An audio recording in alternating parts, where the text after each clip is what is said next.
Alright, we're back. We're live. I thought I was going to play more Bug Fables today, but then I had a good idea. I want to play some Minecraft Better Than Wolves, which is a little mod that I, I say little.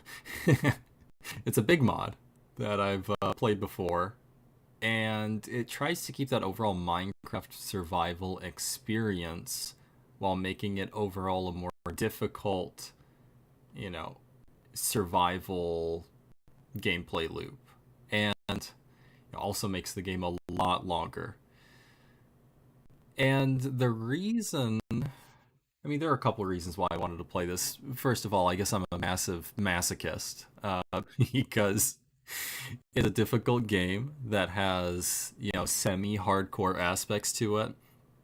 But also, I figured that, once situated to a certain extent, I feel like there's a lot more banter opportunity. Whereas a lot of the other games that I've been playing recently, it's more, focused on the gameplay, which is fine. But I like to mix things up. So, like I mentioned, we have to kind of get into things, but I think I'll have the opportunity to do a bit more banter, I would say. Just as a foreword about the mod itself and some of the systems, so it does show a hardcore health bar, but it's a sort of modified hardcore.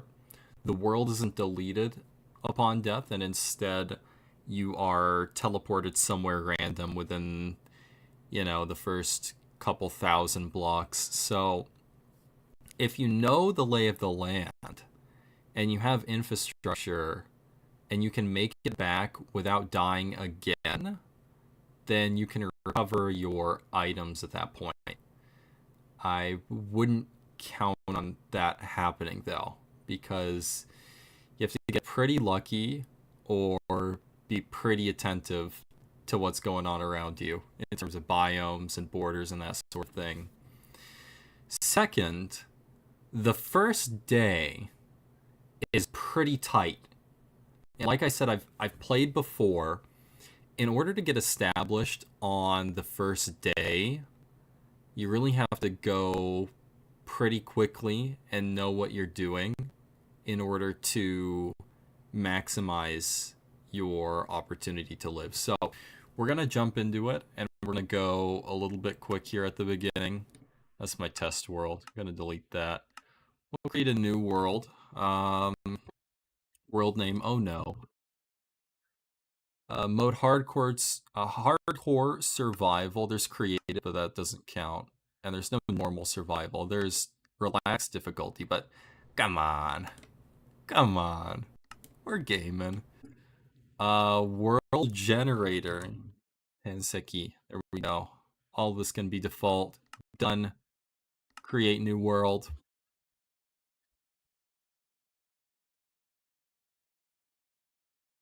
Okay. I'll let things generate for a moment here. So, couple of key things right off the bat. We have to get wood, right? Takes a long time to hit this tree. And almost there. Almost got it. And we get the spruce bark. Now, this is useless to us for the moment. So we gotta keep hitting the tree. What we're looking for is a stick. And I believe we get a stick on the next hit, if I'm not mistaken. Great. Okay, excellent. A shaft. My apologies. Craft that into a pointy stick, and now we need to find some stone very quickly. Okay, a lot of forest here. I think we're just going to have to dig down, which is a bit of a time loss, unfortunately. But, yeah. Okay, we get piles of dirt, by the way. No blocks. You got to craft that back into dirt at a reduced efficiency. Let's break this one as well. Probably shouldn't have, but that's fine. Okay, now we use pointy stick on stone. These are real caveman hours right here. That's what we're getting. Okay. We don't get anything useful right off the bat. Just some stone dust looking stuff. But on the next hit, if I'm not mistaken, yes, we get loose stone. We craft that into sharp stone, and now we keep hitting this. We're looking for more stones. The first day is all about two things. You want to get some loose stones so that you can hit things, and then you want to stockpile wood because you'll need a fire to, make it through the night, really, and start cooking some food. Hunger is the biggest enemy of the early game. It's, when I was playing this and I was a little bit less experienced, most of my early game attempts ended to dying of starvation. Okay. We don't even want to jump if we can help ourselves from doing so, because we really, really need to conserve food. Okay. That's gone. We'll make a couple more loose stones and continue whacking this tree. So, campfire. I have to actually remember how to craft that. Alright, there's a crafting menu. Hold on. You open this up, set item. Make these with shafts. Okay, we need a couple things. We need a campfire, so that's 4. And we need a fire plow, which is 2. We actually would like to get a second campfire. And we also need enough fuel to do both. So we'll see where we're at on wood. As we hit some of this a little bit more. Not only do we have to make the fires, however, we do have to fuel them. That's where this bark and the sawdust that we've got as well next to the bark in our inventory come into play. Fuel for the fire. Of course, you can use shafts, but they're more important for actually crafting. Okay. Stone broke. Do need to be a bit careful. I'd like to get probably one more stone, just so that we don't run out of those. Once we're established at a certain point, we have a certain item. You don't want to run out of that, since that's a time loss here on the first day. Okay, 6 shafts. This we can still hit for more stone.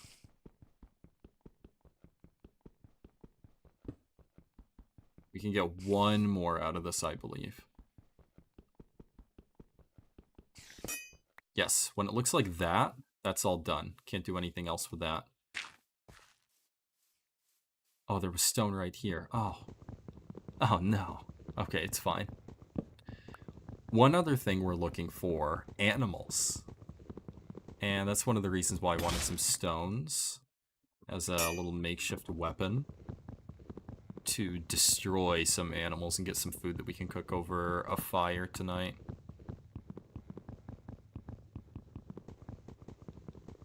Let's see where we're at on time in a second here once we get another shaft off of this.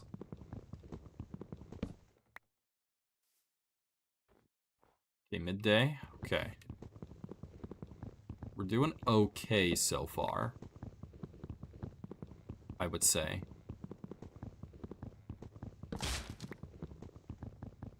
Two more shafts and we can make 2 campfires. We might need a second fire plow, though. No, we just need one of those. You can put the campfires next to each other and they will ignite each other. As long as there is enough fuel, I believe. Okay. We see a chicken. We see wolves as well. Cows are not what we're dealing with right now. Cows can actually attack you. Some dung. Okay. And they do a ton of damage. And we are not at the point where we can really deal with that.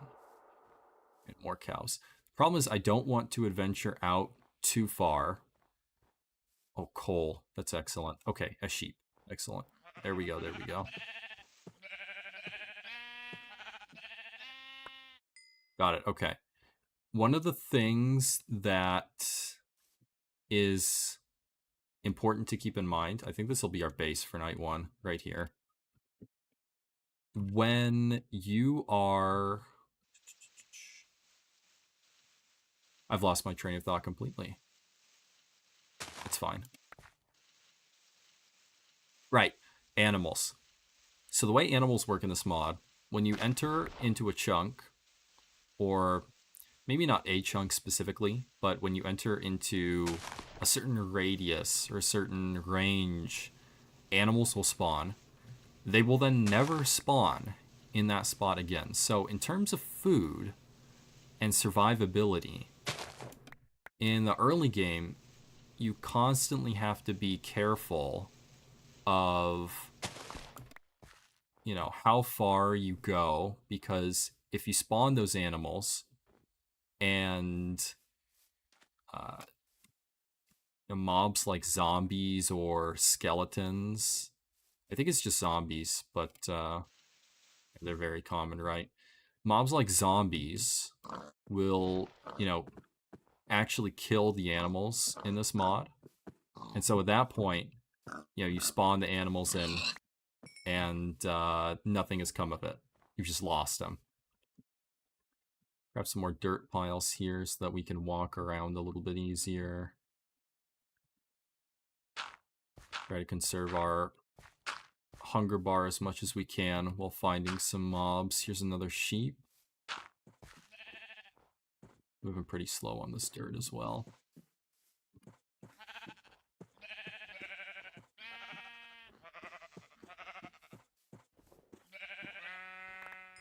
Okay, right now we have... That's actually a good amount of food. I think that'll cover us for night 1.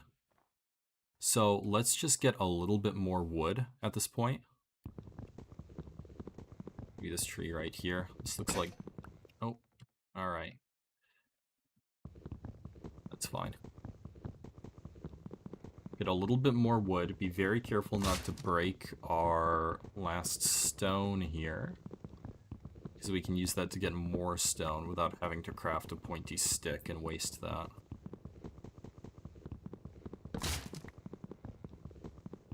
Okay, one more shaft. Okay, maybe not. Alright. Couple of other things. Most blocks have gravity associated with them.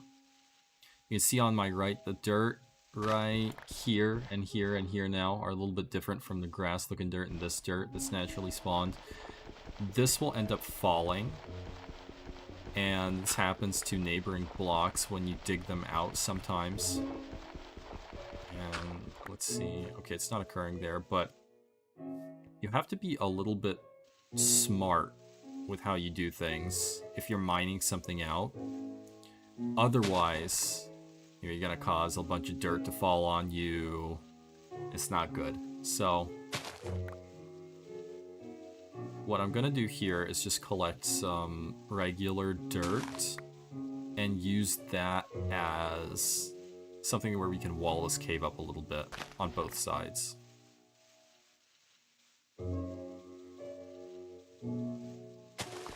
Okay, is this enough?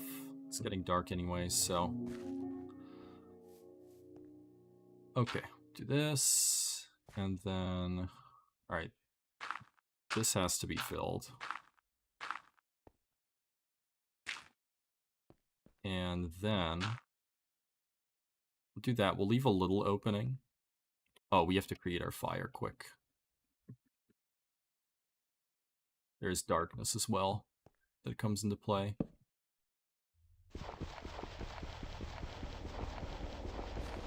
Okay, gloom.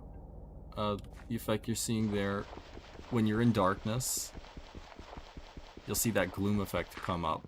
If you're standing in gloom for too long, you will die. So, trying to mine this out. I've put this pretty deep in the cave, which I didn't need to, but okay. Now we just need to be able to reach with our fire starter. Okay, we can. With our fire plow. This goes through hunger very, very quickly. So you really only want to do this once. Oh, wolf. Need to close this thing up. Okay, there we go. The fire started.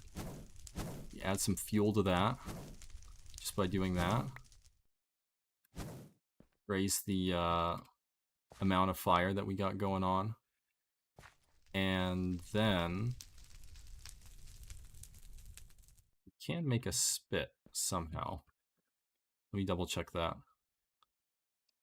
That will be needed to cook food. Somewhere in here. I know you craft it with shafts. It's a pretty simple crafting recipe. Pointy stick. Oh, you know what? It's just a pointy stick, I believe, and you right click on the fire.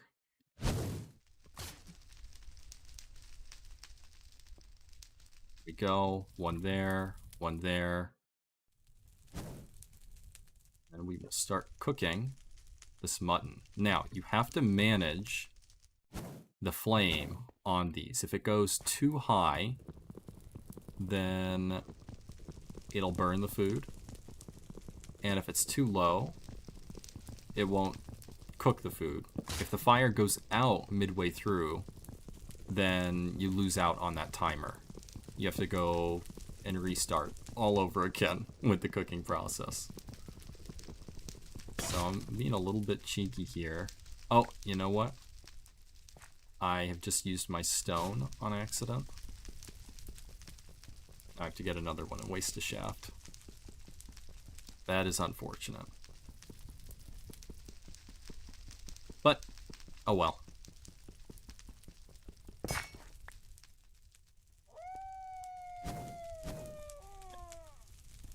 Wolves do end up turning aggressive at a certain point if they don't get enough food. So we do have to be careful of that. I'm being a little bit risky here by keeping this open for so long. But you know what? I think it's worth it. Just to get a little bit more wood product for the fire. Make sure that it lasts throughout the night.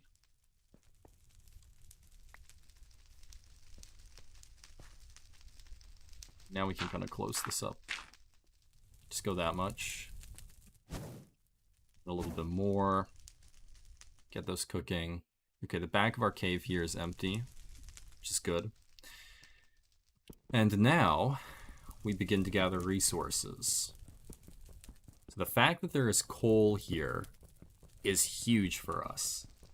We're not going to be able to get a lot out of it, but we can get some coal scrap stuff and make a couple torches, which aren't permanent. They will go out eventually. No real use using them in here when we have a campfire or two, but definitely something to help us out there. Explore a couple of more shallow caves. The biggest thing, though, for day 2 is finding string. String is huge. Right now we're in a holding pattern where we are, you know, cooking food. We're spending all of our resources essentially on, you know, surviving and making sure that we don't starve. And this is going to be the case until we can get one piece of string. Now, the reasoning behind that, if we come in this menu, clear this out, filter, set item, string. Now, there are a lot of things you can make with string. It's definitely very useful. The biggest thing that it's used for, though, is a stone shovel here. And these crafting recipes are all modified right now. We don't have access to a crafting table, so these are all, whatever order you put them into your little mini 2x2 crafting table and you make it. You make the axe as well, great for getting more wood, but the stone shovel is really what you want so that you can start efficiently collecting clay. And clay is very important because that's how you get to the point where you're making what's called a brick oven. And at the point that you make this brick oven, you've kind of stabilized a little bit. We really want 2 pieces of string so that we can get an axe as well. That makes the whole process a lot easier. With the clay harvesting, you craft those into some wet bricks, then you gotta lay them out and wait for them to dry. Unfortunately, if mobs walk on them, it pops them off the ground and it resets the timer. So the optimal thing to do is get an axe, get some logs, which are one of the only blocks, at least as far as I know, that mobs can't spawn on top of. Raise it off the ground a little bit. Those ones are not affected by gravity, logs. Put the bricks on top of those, and then wait a day for them to properly dry. Oh, fire's going out. Oh, food is done here. Put another set back on. Excellent, excellent. And I am... Those wolves are not happy. You can eat this mutton now. You see that it does not restore a lot. With these 2 that we have here, if we're able to sustain the fires for long enough, we'll get to the point where we can fill our hunger meter up to full, plus a little bit. But, this is, while sustainable, very slow. So, like I said, we gotta find some string. We're looking for some spiders when we get out of here for the day. What else? We could throw the dung in there. Oh, no we can't. We're running out of stuff. We're gonna throw the fire plow in. And I guess one of our shafts. This is bad. I'm gonna risk peeking outside.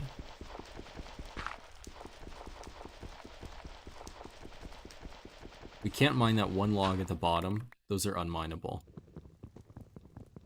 We can mine this one.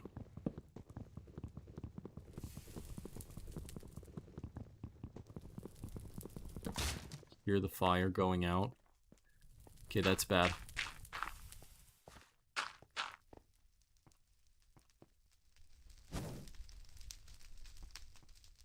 That's very bad. Can we throw this wool in here? We can, okay. We may have enough. That creeper is very bad news. I think he's hiding out here, nearby. That may kill us. We'll have to see.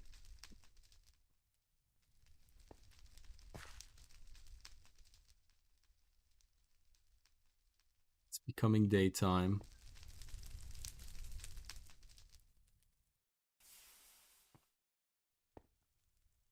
Okay, you know what? Executive action. Take this one off. And then once this one goes lower, yeah, we chuck the pointy stick in there. Then hopefully this cooks all the way. Yeah, that campfire's gone out.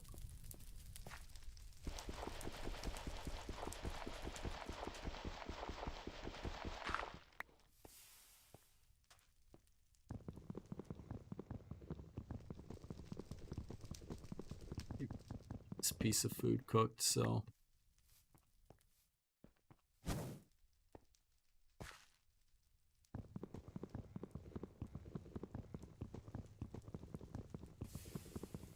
Trying our best here. Cook! Stay alive! Please, I beg of you.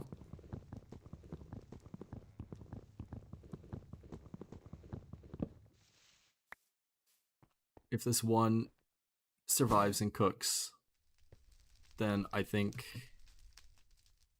we'll be okay in terms of, you know, time that we're spending doing this. If not, we've just wasted a bunch of time for nothing.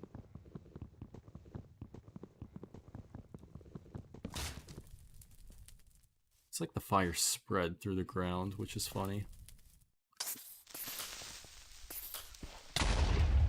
Okay, that's good, that's good. That's not bad. We get a lot of blocks off of that. Our staircase here.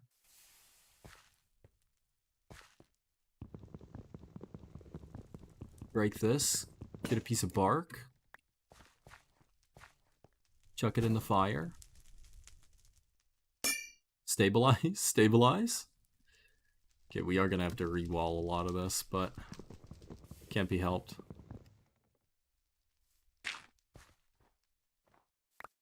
Get these. Bark is really only useful for cooking fires right now.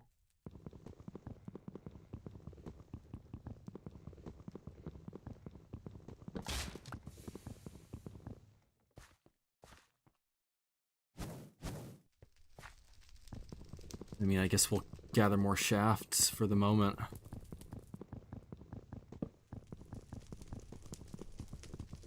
Eventually we'll need to either relight our campfires or make new ones depending on how run down they get.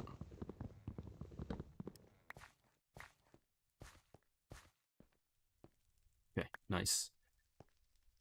Got that. We'll eat this now. I think what we'll do is we'll refresh that one. I think if they get 2 run down, you have to completely recraft.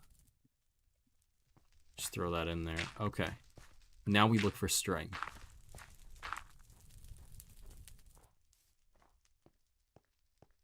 And we're really hoping for possibly 2 pieces. There are no spiders anymore. However, spiders often leave... Yep, a cobweb there. Okay, excellent. And the one thing about going over here is there are probably going to be more mobs that spawn that we can't really deal with effectively right now with just a rock.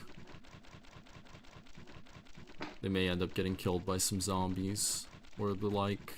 That's okay. We need this string more than anything.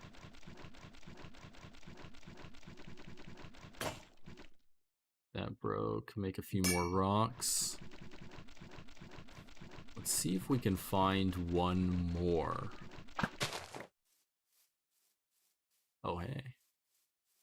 Oh, we do see one more. Excellent. No knockbacks.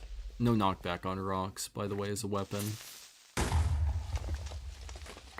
Uncovered some coal and a little cave system. Nice. Go our little staircase out of here and walk over to that piece of string. We will kill the sheep as well over here. Make an axe just right now, because we can. Oh, that's the axe recipe. There we go. Axe will be decent as a weapon, but I think I'm going to save the durability and instead just use it for chopping trees at this point. You run through a lot of durability on the axe because you end up chopping the logs and you get those, then you have to craft them with the axe, which then breaks them down, which also takes durability, so Okay, nice. Shovel time. This is a great start so far. I'll hit you once with the axe. Oh, wait, it kills him immediately? Okay, wait a minute.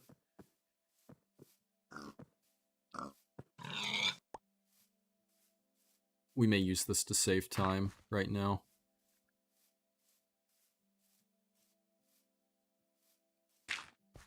Come back up. Place a block, the animals get scared as well. We don't want them running too far.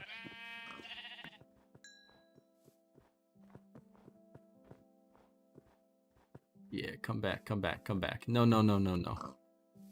I refuse. You are not escaping me.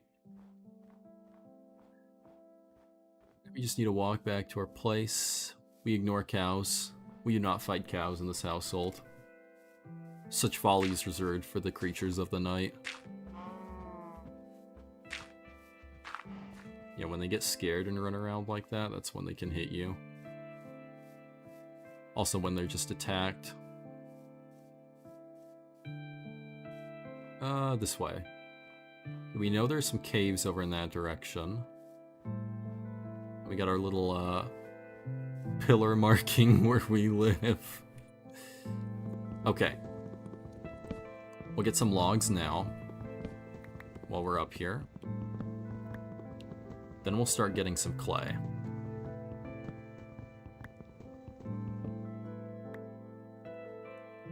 And let me just double check.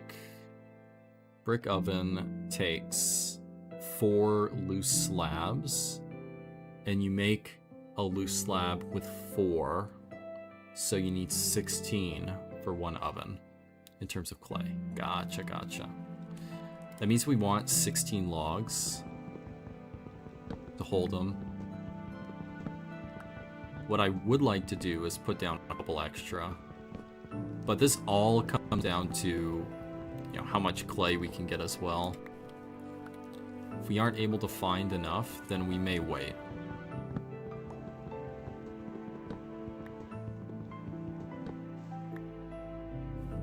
Also, the clay oven, when you put that down, you're kind of putting down a more permanent thing. You can't just pick that back up. So, what we'll also do is make sure that we find a decent place to be. Maybe hunt some animals, walk in a certain direction. Then once we find a nice little spot, we can utilize that. Okay, here we go. So let's lay these down. We'll go like this.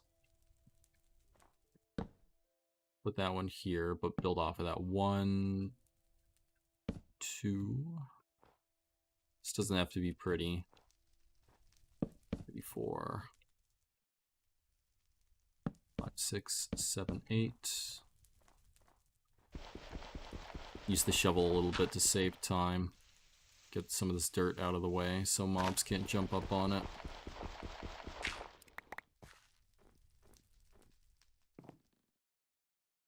Okay, this makes 8. 2, 3, 4. Oh, 3, 6, 9, 12, 15. We're going to chop those 2 off. That's right. That's right. All part of my vision.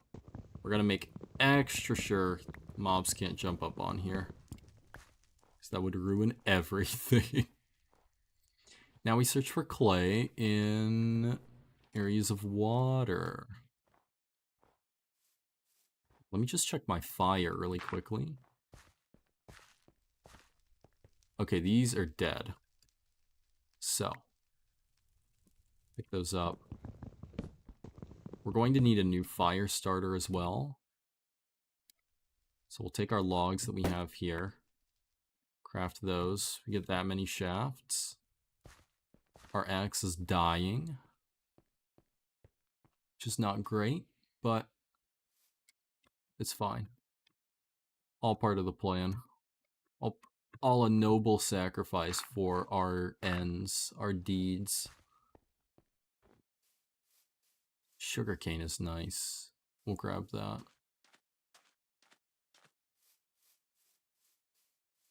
Oh, here we go. Here's some clay. So it actually looks different. It's not completely blue, like normal. Looks like this. Each one drops 1 clay, I believe. So we're looking for 16 pieces.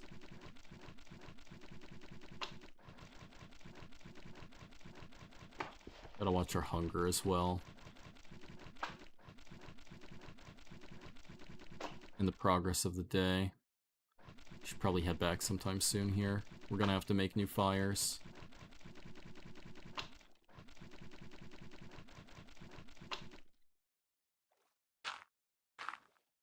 Okay, yeah. I wanted to get all of this clay and get it down today, but looks like that's not going to be the case. Up a little bit more wood on the way back.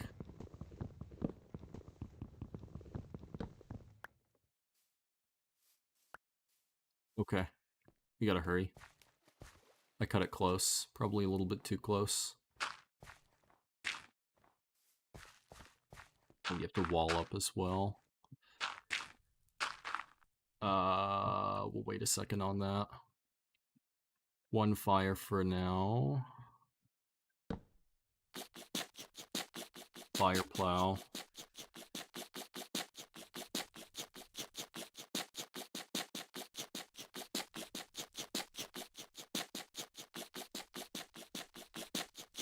Come on. It takes so long for this to light. It's so bad. You really want ovens as soon as possible. But we're on the right track. 2, 3, add those in. Pointy stick, get cooking. I think the pork chops are best, if I remember correctly. Chop these up. We have quite a lot of sawdust. I'll make 1 other campfire. Pointy stick, put that on. Pork chop, that's lit. Sawdust. I am going to try to get a little bit more wood if I can. I don't want to hit those. Those are basically dead. This is too risky. Am I being dumb right now? Possibly. Possibly I'm throwing everything away by doing this. Okay, we're fine.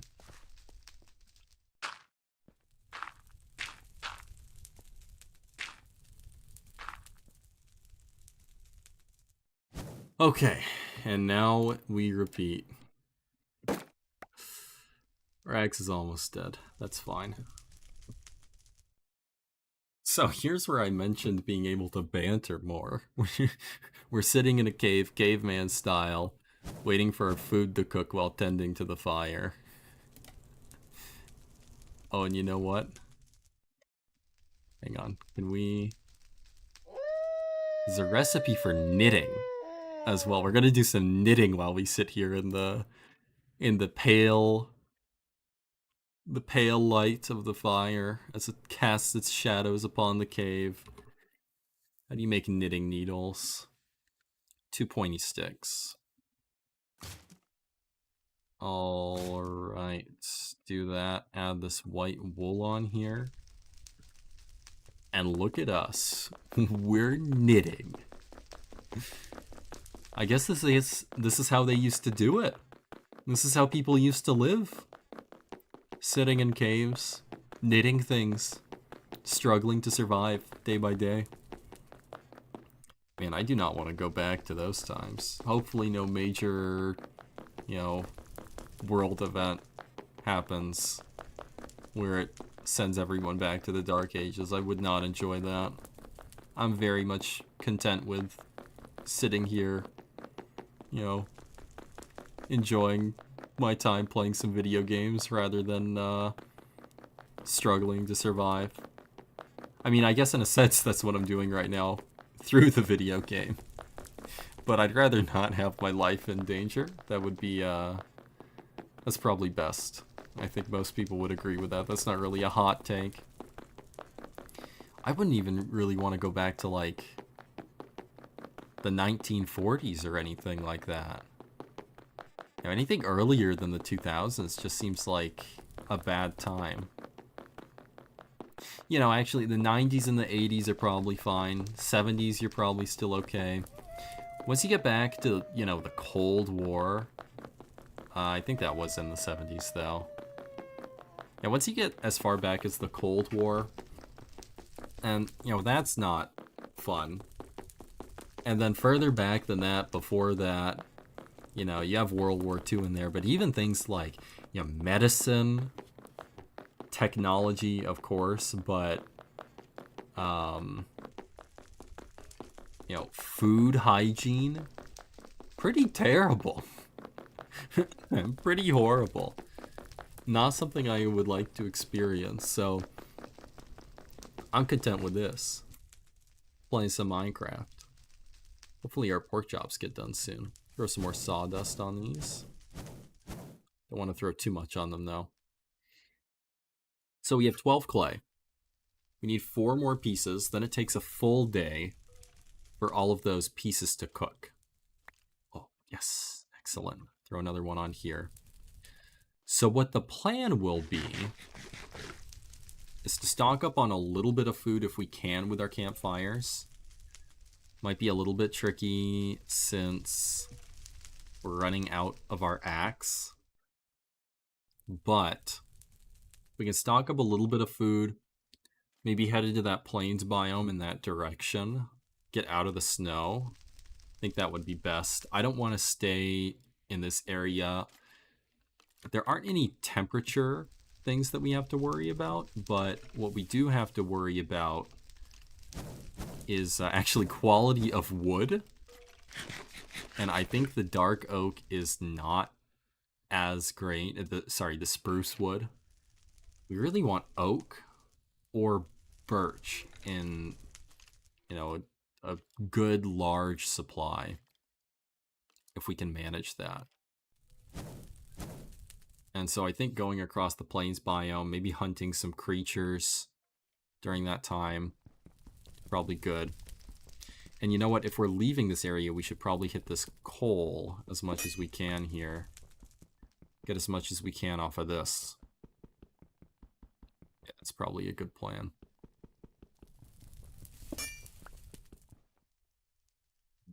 More of this. So we just got the coal dust. You need 2 of those for a torch, I believe. That might not be right. That may be a little bit wrong. Let's double check.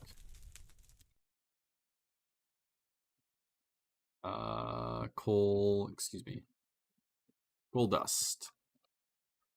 Yeah, 2 of those for a piece of coal, and then you use a piece of coal and a shaft for 1 crude torch, which is not, you know, optimal as far as survival goes.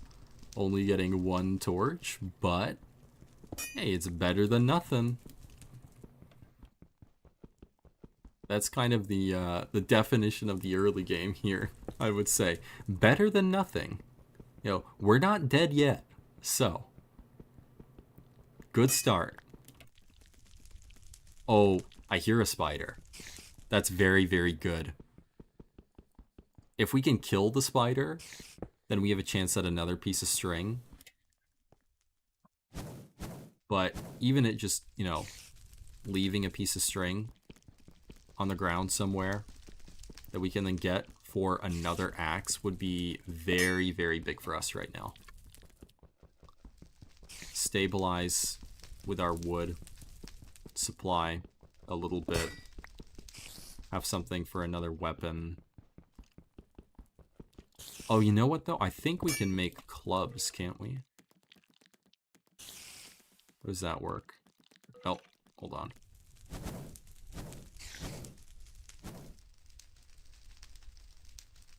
There was some weapon we could make in the early game. Here we go. Wood club. 2 shafts. Right, yes, yes, yes. We'll make one of those. And use that to take out this spider. The skeleton is a little bit scary, hearing that. Skeletons are actually smart. They'll hide under things so that they don't burn when the day comes around.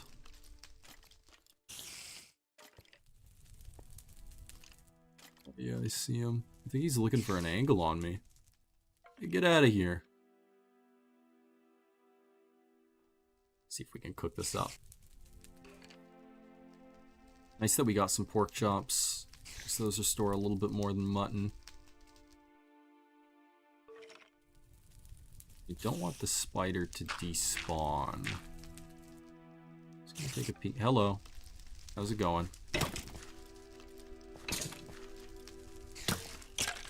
Ow. If we get some bones, we can make a bone club as well, which is more durable. Oh, alright, he's on fire. He took damage, though. Okay, try to heal up with this pork chop. I'll throw another one on, because I'm going to try to keep this fire alive. Oh, you can add it with the right click as well. That's good. Oh, you're not dead. Now you are. Okay. The thing with spiders is they're not going to be able to fit through gap.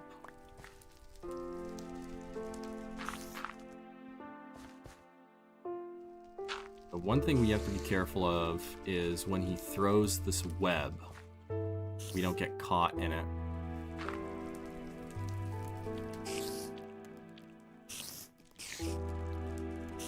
Okay, he's not throwing anything. Oh. Okay. That was very scary. I did not like that. Okay, that almost ended poorly for us.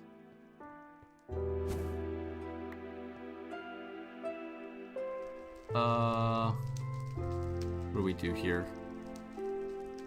I don't know if we have another stick yet, so we'll wait. Oh, I see that skeleton over there. Multiple of them. So we don't want to go over there. Show me some string. Come on. Come on, just give me an axe. If we don't get one, that's fine. But I would really prefer to have one. Also, we learned a great lesson there, which is have backup weapons. Good, good, good. Collect these.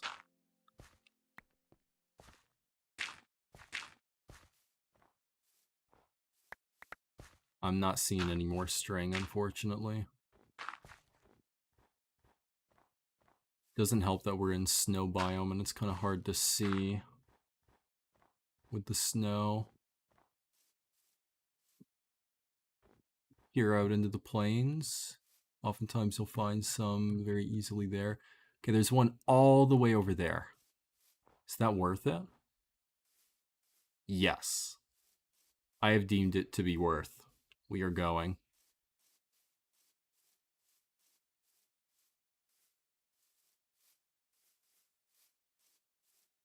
Get the sheep first.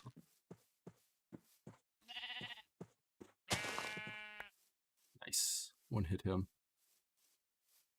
Okay. We will have our new axe. Then we get back over there, we get the clay down ASAP. And then we're living large. Yep. Those sheep that I see over there are doomed. I'm not even gonna go for them. That pig, though, on the right.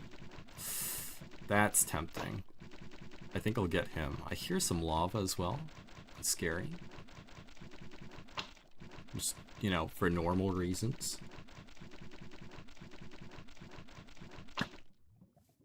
Okay, nice, nice, nice. Oh, 2 pigs? Excellent.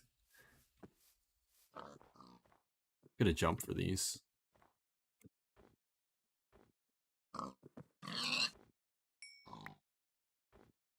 This Bone Club has great durability for an early game weapon.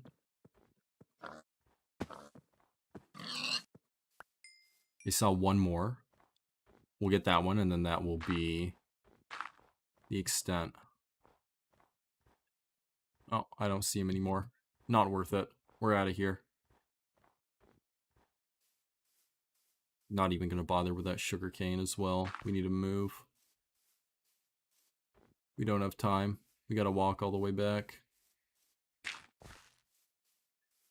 Do do do do do do do.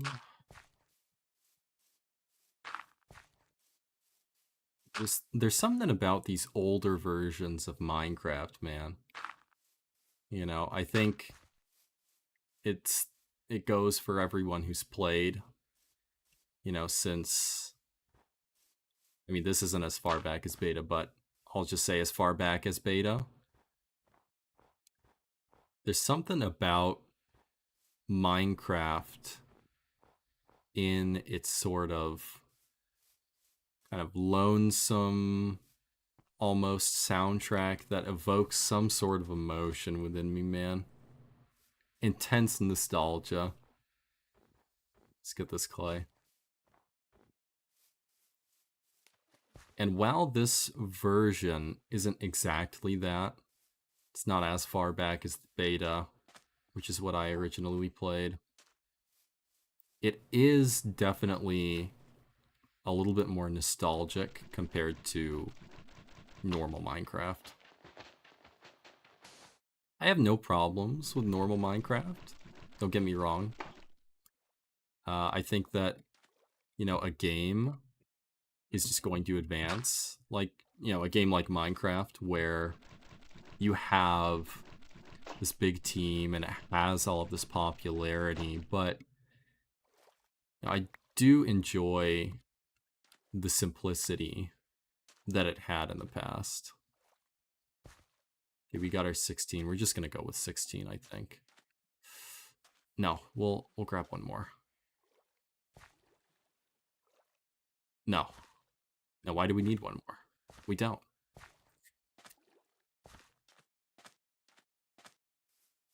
Okay, we're walking back. We're gonna put this clay down on our platform, get some more wood, and then that'll be another day.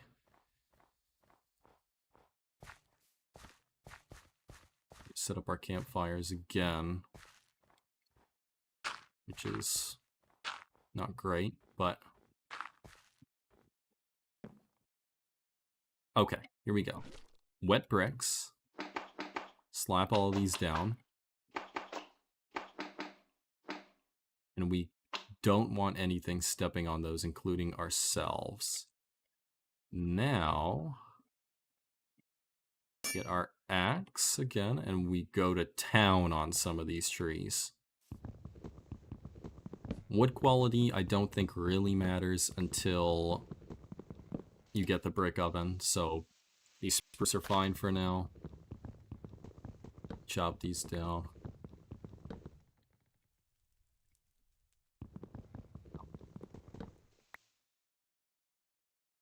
Hey, I need that. Give that to me. Give me this item. Thank you.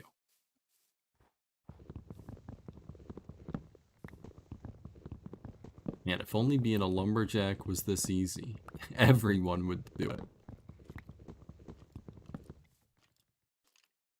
I think it's under us.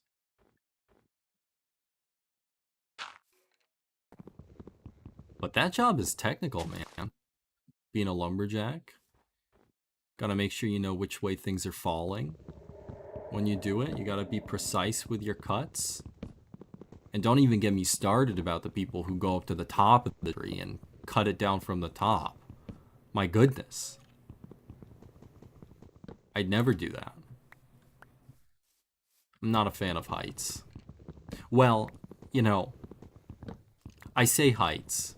You know, high places are fine. It's just the thought of, you know, falling and then, you know, hitting the ground or accelerating really fast. You know, that's the part that gets me. Do high places invoke that feeling in me? Yes. Would you call that a fear of heights? Maybe. I don't know. I'm not a scientist when it comes to naming things. I don't know if I can reuse those campfires or not. I'm just going to assume I can't. 8. Boom. 1, 2. Campfire, campfire. Pointy stick 1. Pointy stick 2. Fire starter. Fire plow. And we're just going to get this going right now. Cook as much as we can. We'll get some more wood while this is going initially. And then we'll be in the clear. Any minute now. Any moment now. You got it. I believe in you, campfire. Let's go! Alright, light this up, light this up. No gloom. Be gone, gloom. Oh! What did I just do? What happened? I think I broke my pointy stick. Is that what happened? What happened to my pork chop? Did it all get consumed by the fire on accident? Man. It was not what I meant to do. Okay, you know what? It's later than we need it to be, so we are cooking. Get our one remaining pork chop that we have. We cannot do any more knitting. We have no more wool, so we just get to sit here. Do a little bit of crafting. Prep for the next day. I am a skeleton. I'm not skeleton.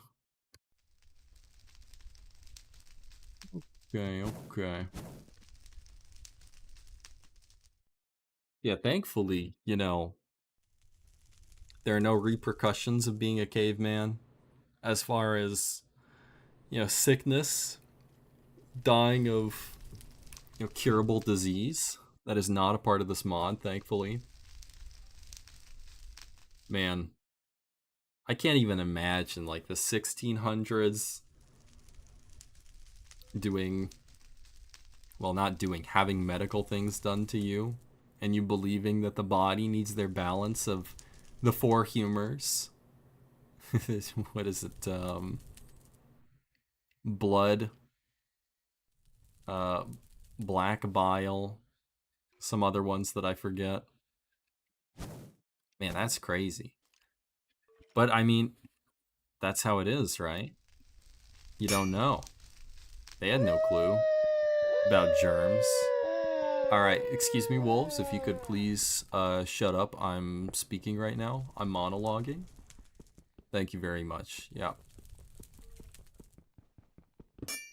The 4 humors, man. I mean, just talking about it. Humor, funny, haha. But it was not funny. Doing stuff like bloodletting. I think that has some niche, very, very niche applications in modern medicine, maybe. But, man, that's crazy. That's one of the things where, what's his name? Who's that Greek guy? You know the one. Aristotle. Yeah, him. He had a bunch of theories that were wrong, right? I think he was talking about the elements of the world being the classic fire, earth, wind, and water, and everything being made up of those. I mean, granted, he's taken a step out there and saying, "Hey guys, this is my theory." I think he just needed some more rigorous testing, or methods for rigorous testing. He had the thing where he was saying that some type of fly had some amount of legs. It was clearly wrong. Gotta do the scientific method, my man. Observe, hypothesize, and then experiment. All that good stuff. And those guys would be blown away at our society now. I guess that's kind of the appeal of some of those shows, where, you know, you take someone and you throw them into the future, or even, you know, real life happenings of that. I know there's some programs. Hey, if I can have these, thank you. These news specials where there's been someone that's been incarcerated for so long and they get out, and the world is so radically different that they have to reintegrate into this new society. And it's very, very difficult. You know, they go into New York, they go to Times Square, and it's crazy the amount of information overload that they're probably getting from that. Couldn't even imagine. You know, hey, excuse me? Excuse me, please be quiet. Thank you, Mr. Wolf. For us, you know, we've grown up with this stuff. Whether that be, you know, living through the origin of things like the iPhone back in the mid-2000s, right? Or whether that be, you know, being born at a point where it then already exists and you're learning about it as a child, you know, through that whole lens of learning and development. And you're not completely, you know, you're thrown into the world, but you've got certain priorities as a baby, and you learn things at your own pace. You got a lot of time to learn, whereas an adult, you're just expected to know.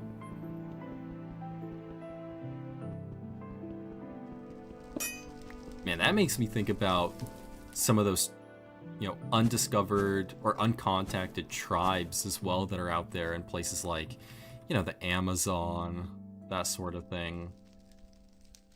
Obviously, we respect, you know, their tribe and what they're doing and all their stuff as best as we can. Or, you know, we hope that people are doing that. There is a certain amount of logging in those areas, right? Where it's like, oh no, you know. Hopefully we don't ruin the ecosystem over there for the animals, and then, you know, the habitat and everything that these tribes are living in. So that's not great. There's an Enderman. That's not good. That's very scary. Please don't hurt me. Okay. So what's the plan now? Clay is going to be done. Hopefully. Oh. I hear that wolf. He's angry. He's activated. He is activated. Is he right here? Oh, he is right here. Hello. You jump up again. Yeah, that's right.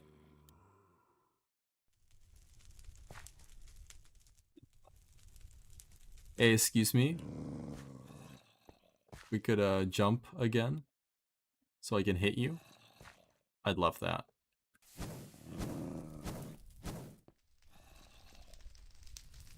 know, I could feed them food, but that's a terrible idea. I need the food.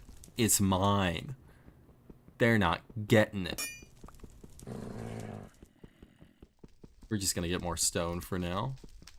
maybe the zombie will come over and become friends with the wolves, and they'll all kind of reach a happy ending, happily ever after in the end.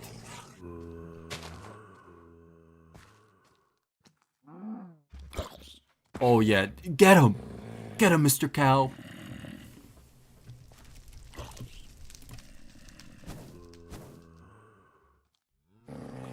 Okay, these are done. More mutton. Mmm, delicious. Hopefully that wasn't too much on the mutton. On the left.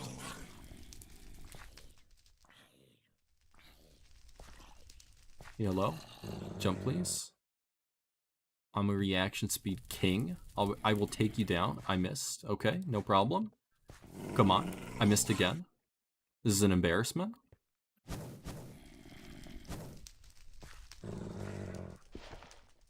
Oh my goodness. You know what, if we take out this bit here. Yeah. Now he's here. And now we got you. We got you locked into the trap. Yeah.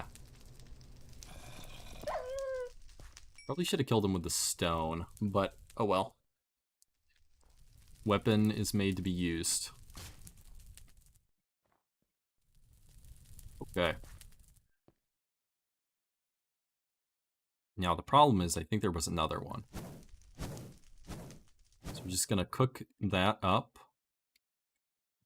And we'll eat our mutton here. And then we'll exit. Go. And face our fears. Come at me. Oh, hello.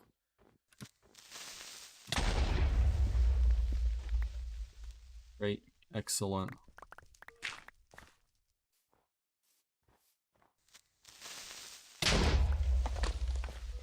Well, gave him an avenue. Oh, spider! Hello! No! No! It's ruined! How did you outsmart me? Okay. So that sets us behind by a day. So it's a good thing we're babying the fire here so much. We did get an extra piece of string, but man.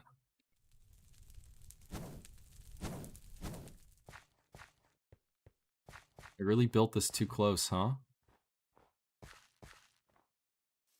Okay, so we're gonna be 3 short. It's okay. I mean, if we're gonna cook more, we might as well cook more, right? We can get some more at a certain point. I do want these to cook, so you know what? We'll chop some trees, I think. Seems like a good plan. Oh, don't sprint. That's a terrible idea.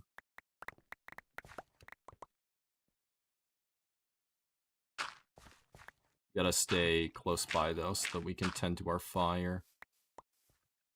It's nice to get some of these arrows, though.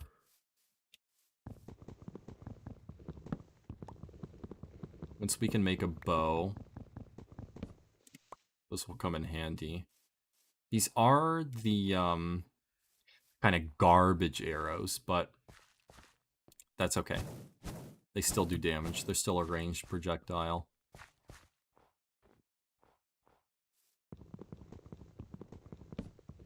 But there's a little bit more clay closer.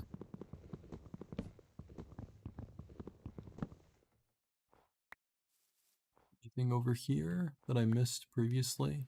Because I've honestly forgot what the clay looked like. Yes, here we go. Excellent. Okay. Be very careful. There's a squid over there. I was, one of my worlds that had a lot of progress was lost because I died to a squid. Squids in this game are menaces. They will grab you with their tentacle and drag you under the water. So Gotta be careful of that. Okay, we got a great food stockpile. We are running a little bit low on inventory space. And that is not a problem we are going to solve anytime soon. That will be the new normal. And we will just have to get used to that. The inventory issue, you know, you'll get some garbage chests at some point. Once we get some of that sugarcane, you can do some, what is it? Fletching? Something? No, that's for arrows. I'm stupid. It's flax. It's flax, and you can weave the flax. Yeah. And then with that, you can go ahead and, you know, craft those together. 4 of those, where you're spending a decent amount of time cooking each one in your inventory. Not cooking, but you know what I mean. Cooking, right? Like the youth say, right? We are cooking. Hey, look, I'm cooking. But you spend a decent amount of time crafting each one of those, just like this knitting. You craft 4 of those together, you get a little chest-looking thing, and it is good for 1 item. Hang on, I'm just gonna throw a stick in there because we have to do that. Okay, there we go.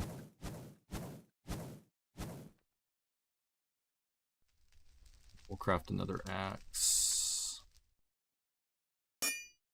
We've been quite lucky with string, all things considered. So that's something to be happy about.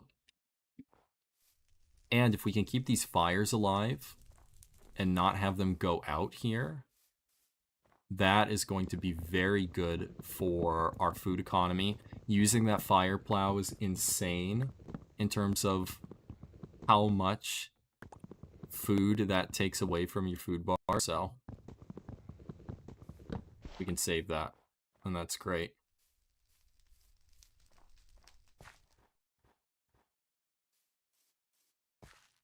So we gotta wait on this clay again anyways. Man.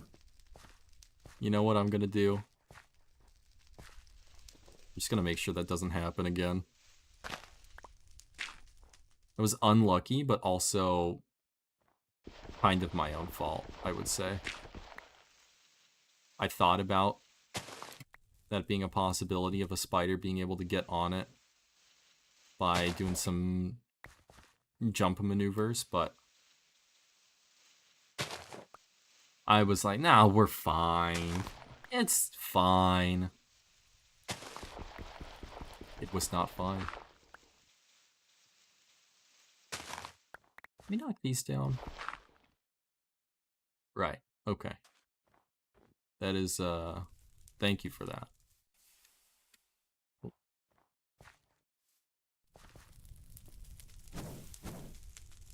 little bit of that. A little bit of... It's one of these. Hold on. So I used all my sawdust, huh? There we go. Now we got sawdust.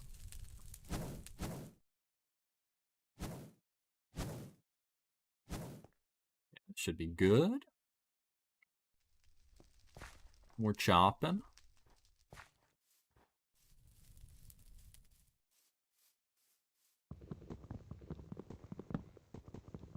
Chop, chop. Skeleton noises scare me, man. Even though I know they're not near me. They're underground. They can't get to me, but they're still spooky. We should get that sugarcane.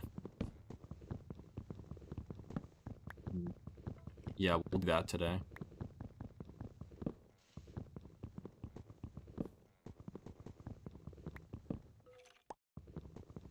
Okay. How do people come up with things like making coal? Making paper out of papyrus in like ancient Egypt? Hang on, we'll hit the fire real fast. How do people come up with that? That's insane to me. I mean, I know there's something to say about being inventive and crafting a bunch of stuff, but, you know, the people that did that are, you know, just saying, I think we can turn this into a thing if we go through this process that I've thought about and get to the point where we can write on this and record things and we don't have to use stone tablets. Like, processing an item and turning it into something like paper is crazy. That's insane. Okay, we got this. I almost want to fight that cow. He's alone. Maybe we give it a go. Maybe he's already injured as well. If he hits us once, though, we're backing off. Okay. We gotta hit him. He's fleeing. Nice. And you know what? There's more sugarcane over there. Okay. Okay, we'll get that tomorrow. We gotta go back. That is fine. So sugarcane, you have the actual sugarcane bits like here, but you also have the seeds now in this. And the seeds are the only part that can grow more. So if you want more sugarcane, you have to actually find more of the seeds, which is, you know, it's part of the experience. I was going to say it sucks, but, you know, things sucking in this is part of the experience. Okay, we got leather as well. I don't think we can do anything with leather at this point. Let's take a quick look. Any leather armor? Yeah. It's all crafting tables. Mm-hmm.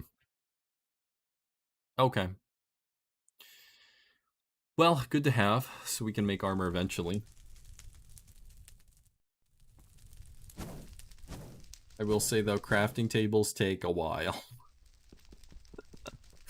It's a process for crafting tables. You need iron. And in order to get iron, you gotta do a little bit of cave spelunking, which means you need to find enough coal so you can get some torches. That'll allow you to get a little bit deeper. And in order to smelt that iron, you need those brick clay ovens.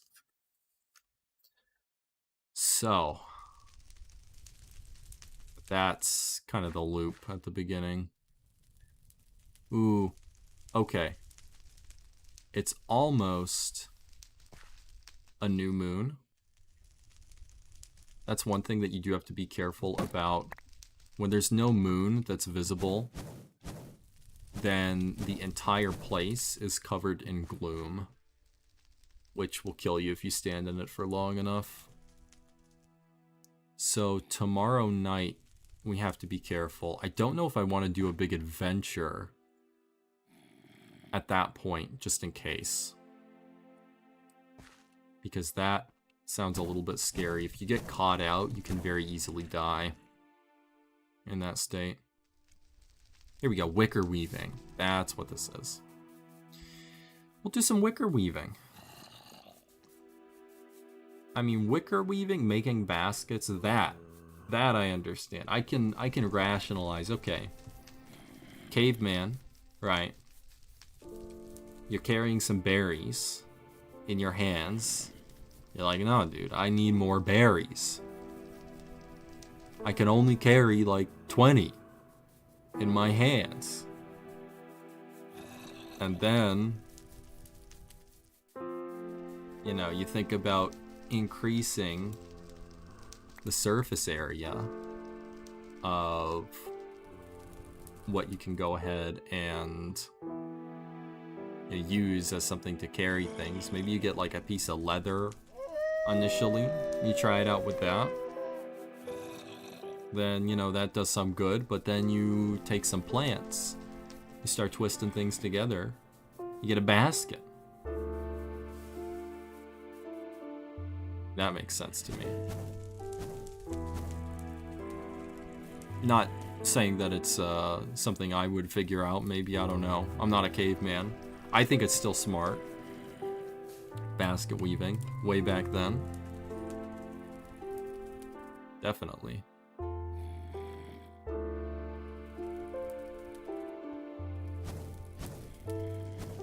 There's a lot of things where you can say, hey, I think that I would have come up with this when you have the advantage of being born in the 21st century.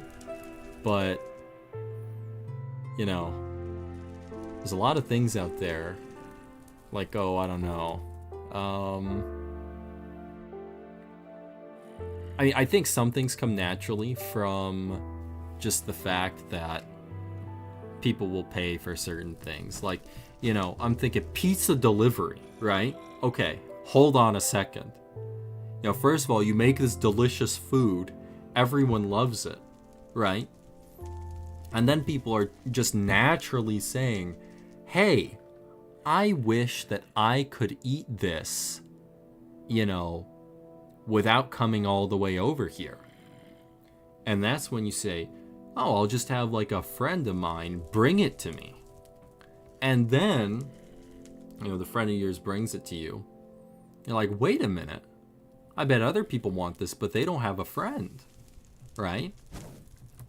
What if I monetized the friendship delivery aspect of this whole situation? And so I think, you get some things that are born out of that, out of a demand and need that is very clearly, illustrated and shown. It's very conceptually easy to understand. But then I also think there are other things, like the invention of certain things that you just have no idea about. Who could have predicted electricity before electricity existed? Sometimes you rub your hands on a piece of wool or something, you touch something else, you get a zap. The spirits have cursed us. I mean, that's as, realistic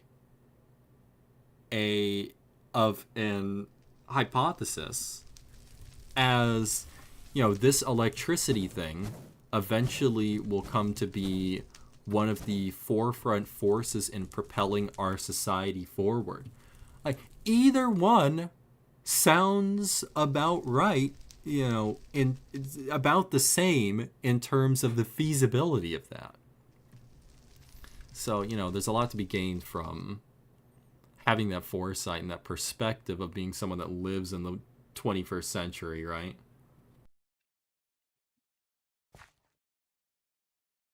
Wish I could see how long was left in the night. We did our wicker weaving. We have our food. We'll move our food over here. Grab some more slabs. You can never have too many slabs. Our oak bark. Drop a little bit more of this. Got a lot of shafts as well, which is very good. Okay, this one is done. This one is done. We can let one fire go out now because we don't have any additional food to cook. Excellent. This early game has been very, very kind to us so far. Our tools are getting a little bit beat up, but we have the resources. We've harvested things from them, so we are in a good spot.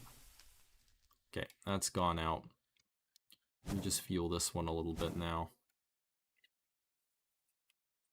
And like I said, I don't think I want to go ahead and do a big ol' adventure on this next day here. So what I'm instead going to do is I think prep for another brick oven. so that the day after tomorrow, we can have 2 brick ovens when we go out on our adventure and find a better place to settle.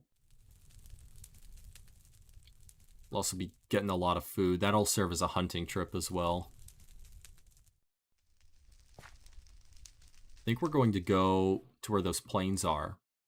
So I think today one of the missions will be getting that sugarcane that's in the opposite direction. Maybe going a little bit in the opposite direction and doing a little bit of hunting. Then we can do a little bit more cooking. String, another high priority. Find more string. Our shovel, you know, at a certain point here, we just really need... We want 11 more pieces of clay out of the shovel, and I think we'll get that. If we don't get 11, I think you can get them just by attacking them with a stone at a little bit of a lowered efficiency. Same thing with kind of crafting the dirt slabs, I believe. It's either 2 to 1 or 4 to 1. So, you know, we'll see. But it's time to roll. Okay. Play first.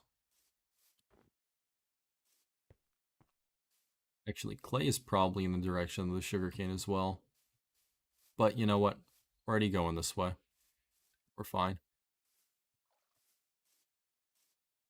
Never mind. I don't want to go this way anymore. I don't want to deal with the squid. I'm sure that just one squid, not a problem at all. When I died, I was swarmed by like 5 of them. But you know how it is. We are, I don't want to say I'm traumatized, because that kind of lessens what actual traumatization is for people that actually suffer from that due to certain events. But I don't want to deal with the squids. I learned my lesson, definitely.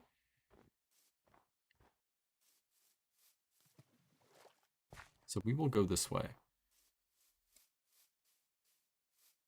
This was the best direction to go from the start anyway, so...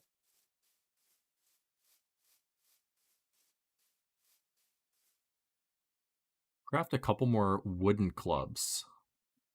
The bone club away for the moment. Does the same damage, but... Bone club has a little bit more durability, even if it's broken. Like this, I'll still hold on to it a little bit longer. It's 8, 9, and 6 more. I think the shovel has it in it. Oh, maybe not. 2, 3. Maybe? Okay, we got it. We got it. I think just barely. It was barely enough. Yes, 16. Right on the money. Okay, cool. Then there was sugarcane over here, right? In the snow. It's also a wolf. Oh, he's angry. So here's what we do. Hello, Mr. Wolf. And then we just bully him in the water. I'm sorry. You didn't find any food. It had to come to this. This is for your own good. We're also going to peek in caves. We do want coal, but we're really looking for iron. Might as well get that coal. Ooh, okay, squids. We're gonna be very careful here.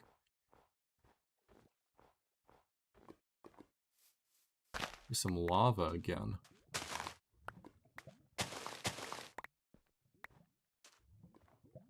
Definitely don't have a use for lava right now. I'm sure it's useful eventually for something. I just have no idea what. I did not make it that far. I don't think I made a bucket before when I was playing. I think we're just going to adventure this way a little bit. Want to get back and put that clay on, but we're all the way out here. We do want to see if there are any animals for us to farm and hunt. Get more sugarcane. We are really embracing the hunter-gatherer mindset right now. And that will be what happens for the foreseeable future.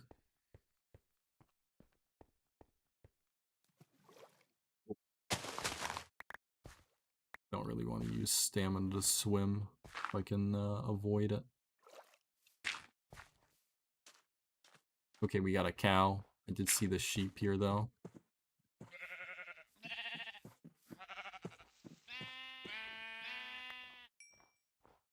I would prefer pigs, but yeah, beggars can't be choosers. It's food. And we get wool. Where did he go? Where did my man run off to? Hello, my man? Oh, hang on. We need that.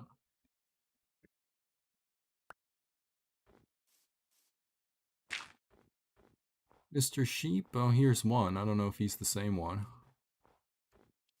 He's got a cow next to him. Watch this wombo combo. Boom. Oh, easy. Oh, absolutely deleted.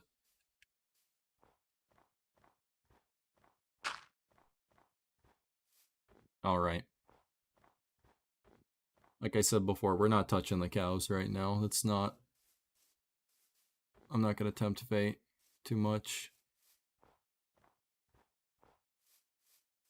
So we'll go back. But since we're all the way up here, we'll just walk back like this. See if we can spot any other animals along the way. Oops. I was going to make another club, but we have one here. Always want to keep one in reserve as well at this point. Yeah, you can see this whole area is desolated. Here we go. Finally get some more animals.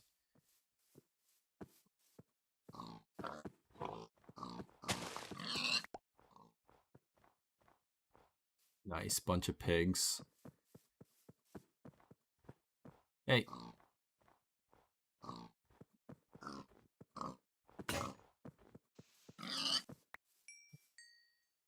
Make another club. We also got to be careful that we don't lose our bearings. So that would be tragic. I have a general idea of where we are right now. The base is kind of behind us and to the left at this point, in front of it that direction. So, just gotta keep that in mind and we'll be okay. I don't see any iron down there. It's okay. Eat our steak. Free up an inventory slot. If you get too hungry, you'll actually stop. You know, not even just the ability to run. You'll lose that, but things like jumping, breaking blocks, eventually if things get too bad. So you can definitely get to a point where you get too hungry and then you just lose off of that. Oh, incredible. Now this is a boon. Okay. We have located iron. Now, we can't do anything with this yet. But once we get those brick ovens and we put those down, we'll be able to cook the little iron nuggets that we get. And that will allow us to get a little iron chisel, which will then allow us to chisel out a crafting table. And then, after that, we can make a pickaxe. And the world is our oyster. Where am I? Okay. This is right. This is what I thought it was. Okay. Next is clay. We gotta harvest our clay. And then put down the new stuff.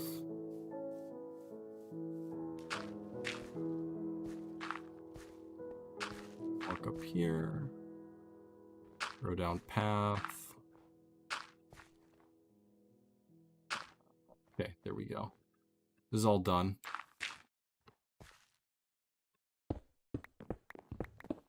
Excellent. Just gotta make sure we get all 16 ones that fell on the ground.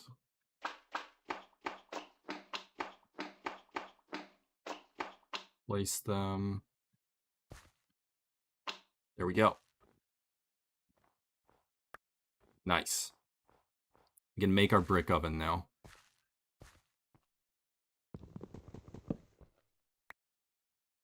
At this point, I feel like we only need... Well, I was going to say that we only need 1 campfire, but we might as well make 2. Kind of at the point where it's like, why not make 2? We have food to cook.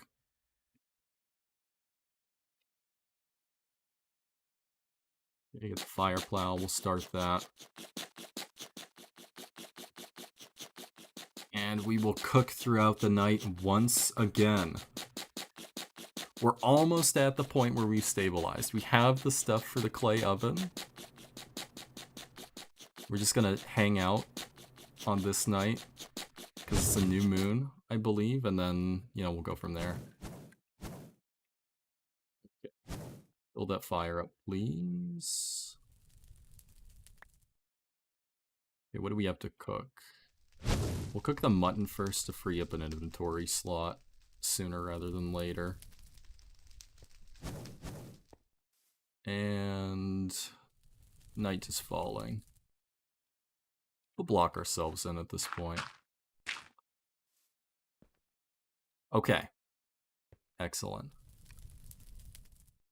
Yeah, I mean, I was talking earlier about, you know, things like getting to the point where, you know, in society, where you can do things like, you know, escape the hunter-gatherer point like the cavemen did a long time ago. But then, you know, getting to the point with things like clay, how do you figure out that, you know, if you heat clay to a certain point, then, you know, you can make brick from that? It just escapes me. It boggles my mind that, you know, people were able to figure that out. Man, it's dark. That's spooky. So, hats off to our ancestors. Definitely. I don't know. I don't think I'd be able to figure any of that out. And, of course, I'm sure it was a team effort. Team humanity, right? But, you know, hey, if that never existed, if we never figured out clay, you know, not only would we not have, you know, pottery and eventually get to the point where, you know, you go down the world tech tree, if you will, humanity's tech tree, but you don't even get to pizza. You never have pizza. That never exists. And that's a national travesty. Not even a national travesty, that's a world travesty. Yeah. Wouldn't we hate that? Okay. Where are we at on items? We could do some wicker weaving. It's probably what we want to do with our time. Might as well. Just hold right click, receive item, right?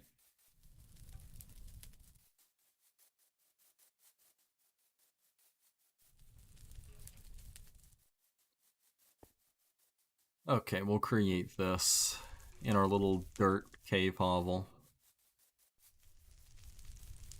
Truly riveting gameplay, but hey, you know, our human ancestors had to go through this gameplay as well, and that was real for them.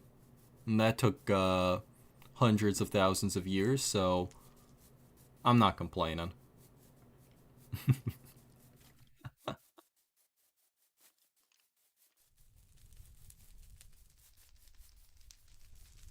Man. Progressing, though, Despite being exciting, it scares me in this mod. Absolutely. The further and further you progress, the greater the fall if you die. And inevitably you are going to die. There's no way we can complete this on, run 1 the first time. So then we get to a point where we'll have to replay this again. Look at this gameplay for longer. I mean, how long has this been going for? An hour 40? Honestly, not bad. Not bad for an hour 40, I would say. In terms of progression, we made it all the way to the point where we have the bricks for the brick oven. We'll be going and finding a new spot. Hopefully we can locate some more string on the way. Maybe get some more animals killed. Get some more food. Okay. I will be having this, thank you. Start cooking some raw pork chops as well. We'll want to set out as soon as we can. Oh, you know what though? It'll be the next day because we have to wait for our clay to cook. That's fine. We will go out and we will find some more string.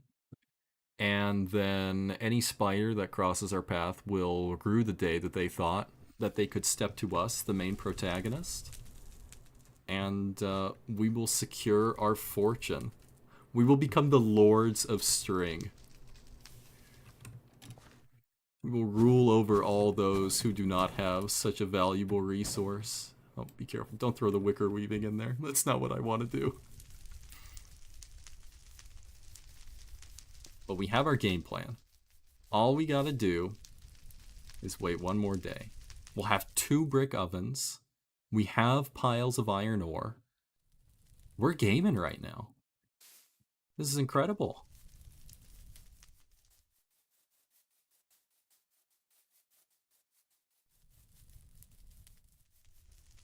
And our food stockpiles as well. I mean, okay, maybe it's only 8 cooked mutton right now. But we're going to get to that point where we are balling out of control.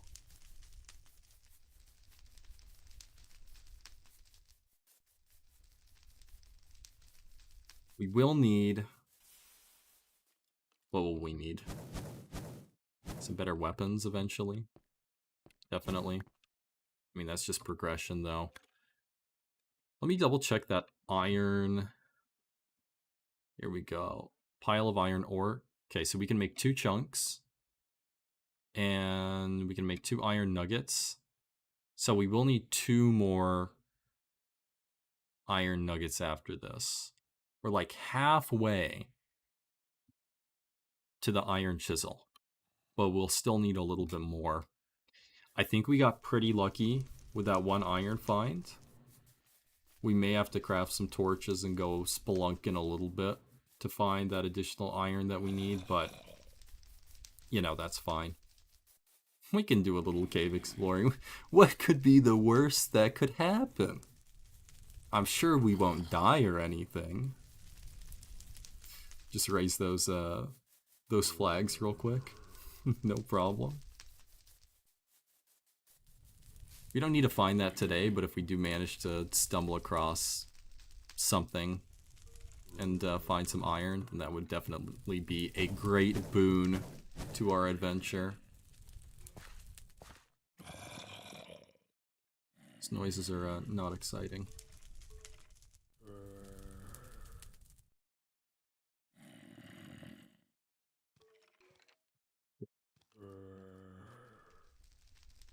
Sugarcane roots. We have 9 roots, which is good. That'll give us a lot of wicker stuff that we can use. We do just have to keep in mind, like, spacing. The wicker basket takes up, you know, it's like a mini chest. So, if we want to store items, we'll really have to be mindful of our configuration so that wherever we decide to settle, you know, we have enough space in terms of... I'll use spruce. in terms of everything being lit up and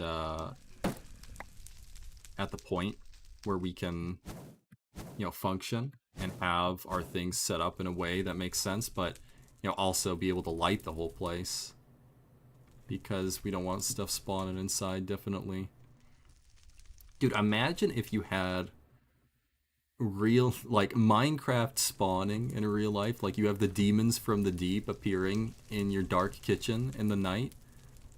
Man, that's terrifying. That would be horrible. Of course, Minecraft being a game, and there's something to be said about all of that, but just imagining game systems being somehow active in the real world, makes you think, like, what if there was some sort of magic system in the background of our world that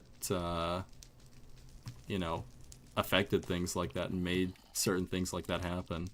You could call electricity magic in and of itself. I mean, it just comes from a point of not understanding, right? And not being fully aware of what the rule is behind that system. But I think that's enough about that. We're gonna brave the outside now. Okay. We got a spider. Give me some string. Nice. Craft another clubber really quickly. And eat the pork chop to heal up. See what else we got out here. We have some extra string that would be very nice. Doesn't look like it though. That's fine. Got enough for another axe, which is all that we need right now. Put that right there, no problem. Okay, so game plan. We wait for the clay bricks to do their thing. We get enough for one other brick oven. Then we find a suitable place to live. I think we're gonna go that way for that plains biome and kind of go from there. But as for today, I think it's best if we set out in a different direction and find some more animals to kill, just so that we can stockpile a little bit more. Because eventually food is definitely going to become a problem with the way the whole mob spawning works in this game. Only having neutral mobs spawn once in a given area, them being able to be killed by zombies and eaten up, gobbled up. It's not good. I need those. They're not supposed to take my animals and my food. That's not how this is supposed to work. I'm the main protagonist. How dare you?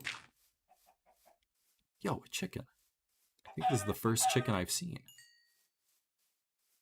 Are feathers even that useful for us right now? I don't think so. Take a quick look. Take a quick peek. Right, mainly for arrows, right? Yeah.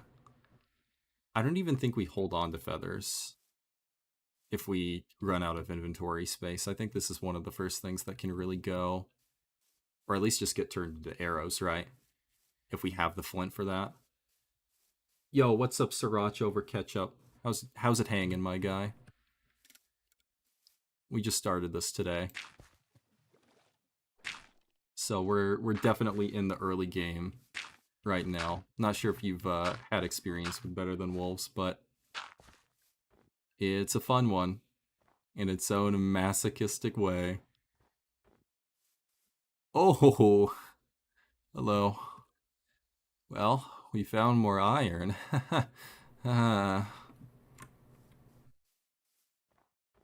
Is there any way we can MacGyver a way down here? Is there any way we can bring water over to this area? Oh no. Oh no, I'm becoming lost. Wait, no, please. Okay. This is our river. This is our river. Keep the river to our back. Doesn't look like we're going to be able to bring this over because we don't have a pickaxe to be able to mine through the stone that's going to be under this. So doesn't look like this iron is actually going to be that helpful for us, unfortunately. But oh well. If we need iron later on, once we have a pickaxe, we know we can come back here.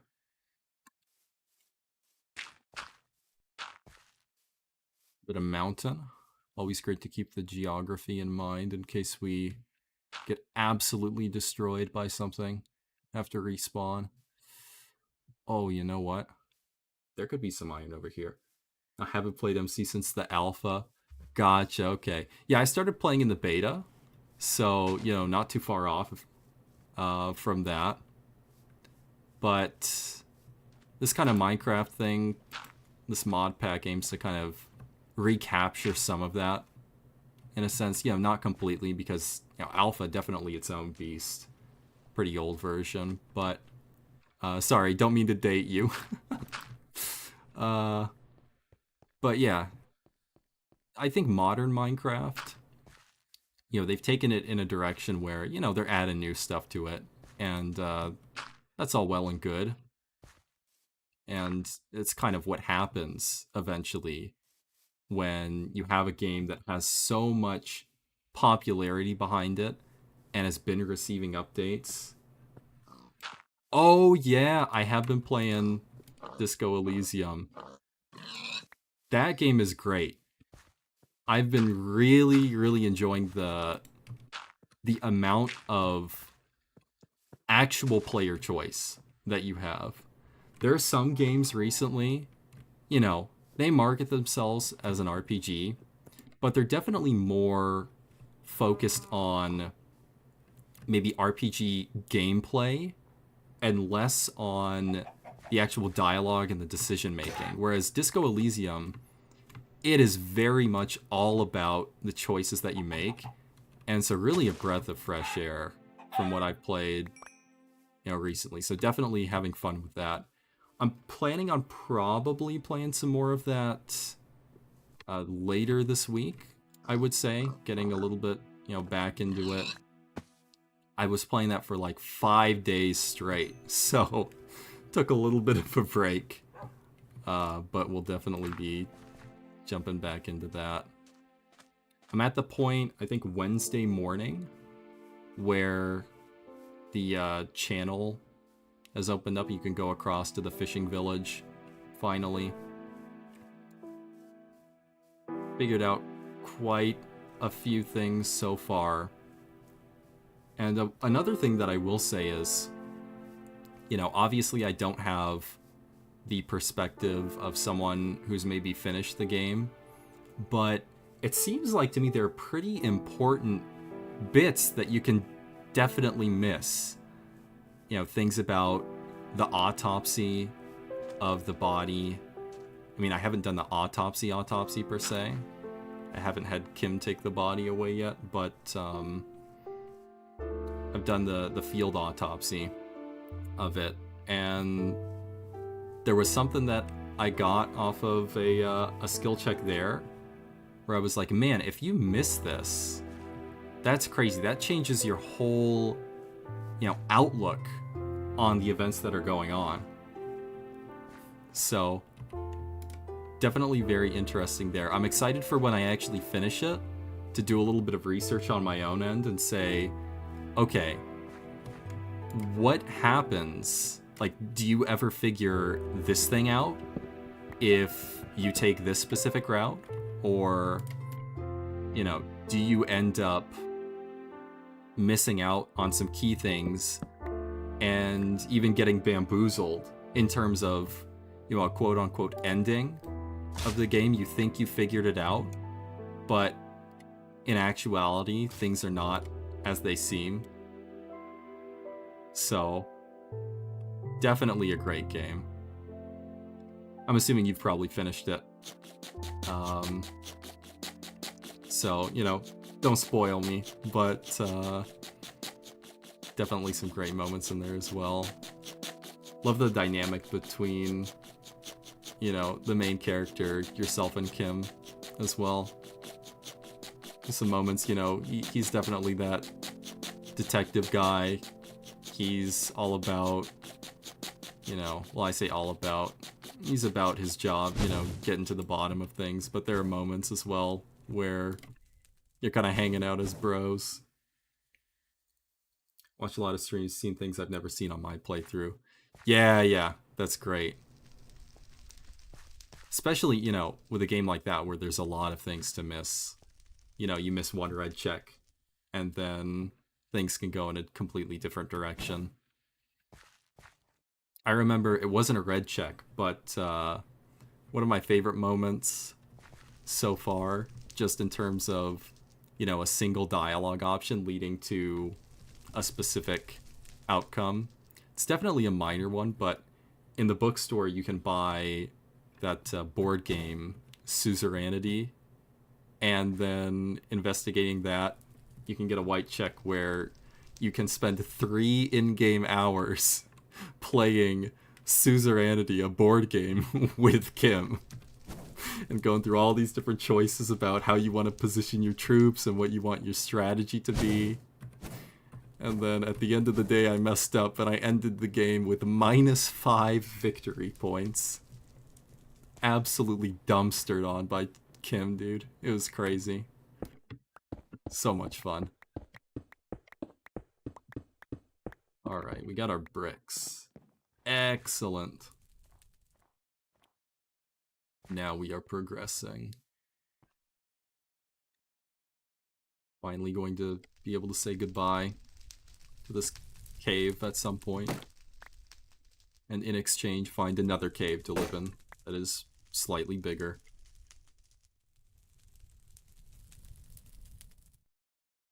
Need some more clubs as well. Okay, we'll cook. And then wait through the night. And then go from there.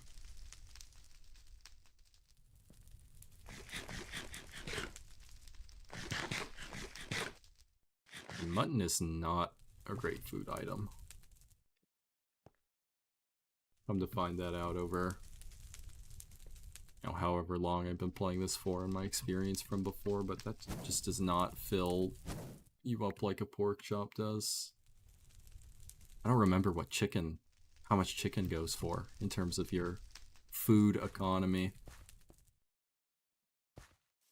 Yep, that's nighttime.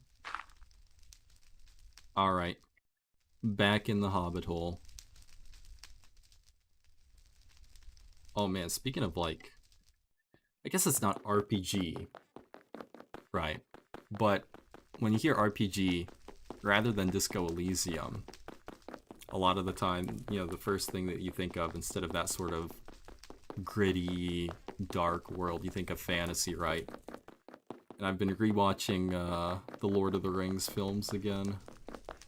Those are always great. I get a hankering for some fantasy stuff every now and again.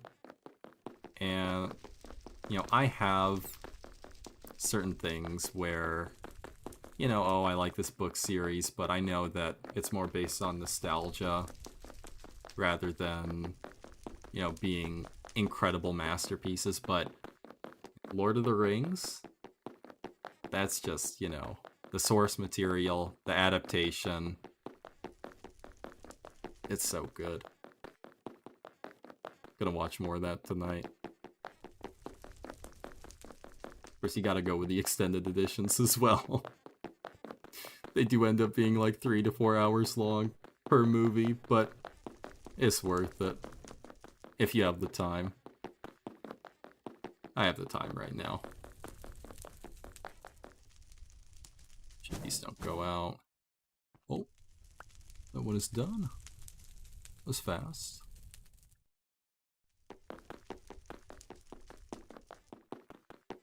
Trying to think of other RPGs that have, non-fantasy settings that I've had experience with in the past. I mean, I know there's things out there. There's stuff like Cyberpunk, but that's less RPG-esque. I mean, it has elements from what I've seen, but compared to the actual tabletop board game version.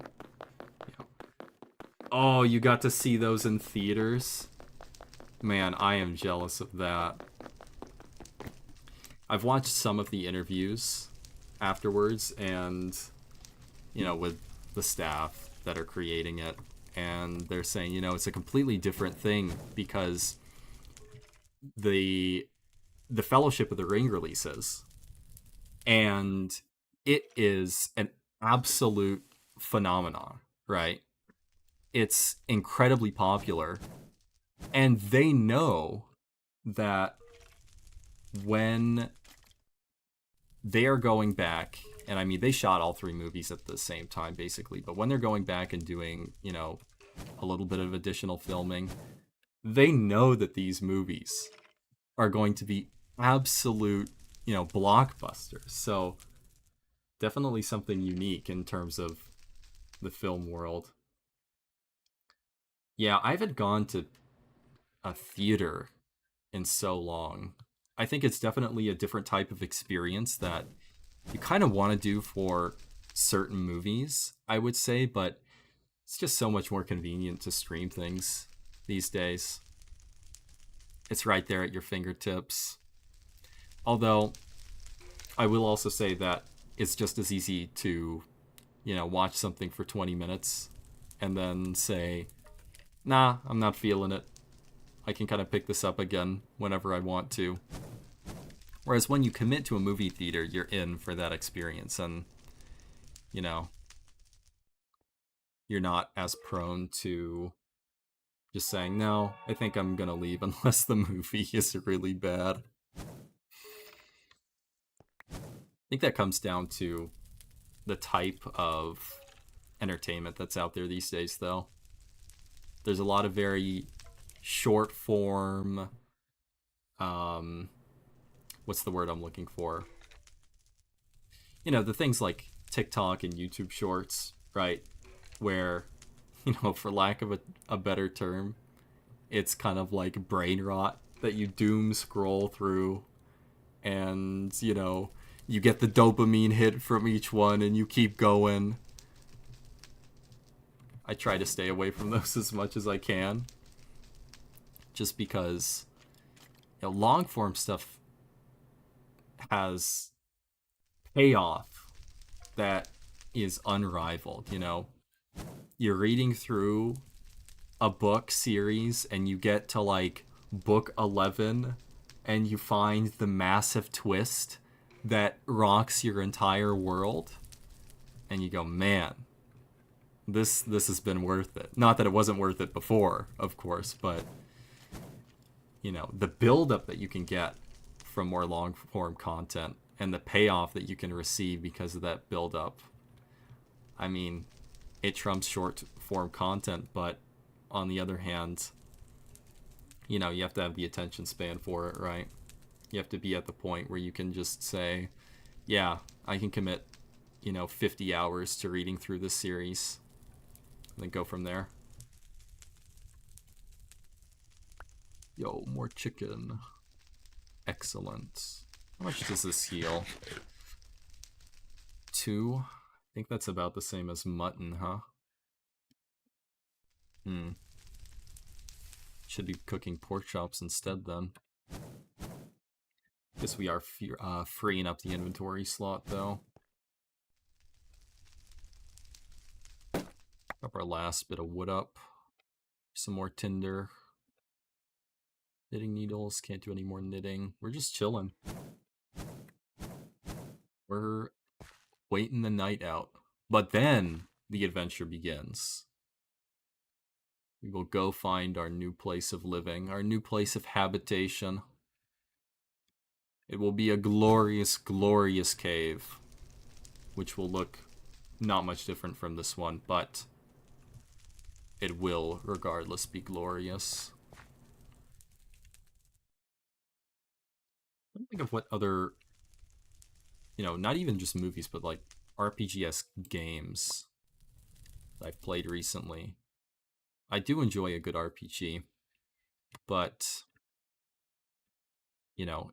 RPG is like such an umbrella term. Patrick Rothfuss series is recommended only once. Just finished the third part of his trilogy, otherwise skip.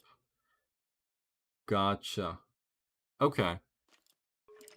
I remember hearing something similar about some other series. I'm not sure if it was it Dune? I don't remember how many books Dune has.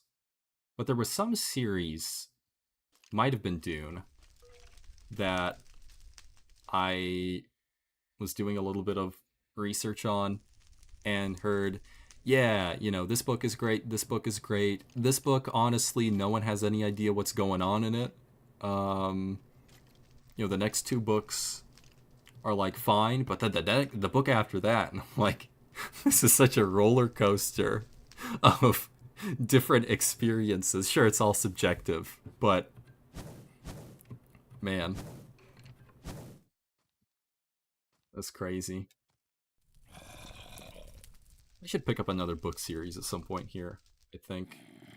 Probably a good idea. I'll take a look at the Patrick Rothfuss series, do a little bit of research on that, see what that's looking like. Not sure if that's a book series or not. Sounds like it could be. Sounds like an author. He's just got an author-esque name. Patrick Rothfuss. I mean, he's got a bestseller right there just with his name. Okay. The night has passed. We are ready to explore once again. Brandon Sanderson's Mistborn trilogy. That one is done. Nice, yeah. I think this kind of, you know, goes without saying, but I prefer things that are done. You know, doesn't everyone, right?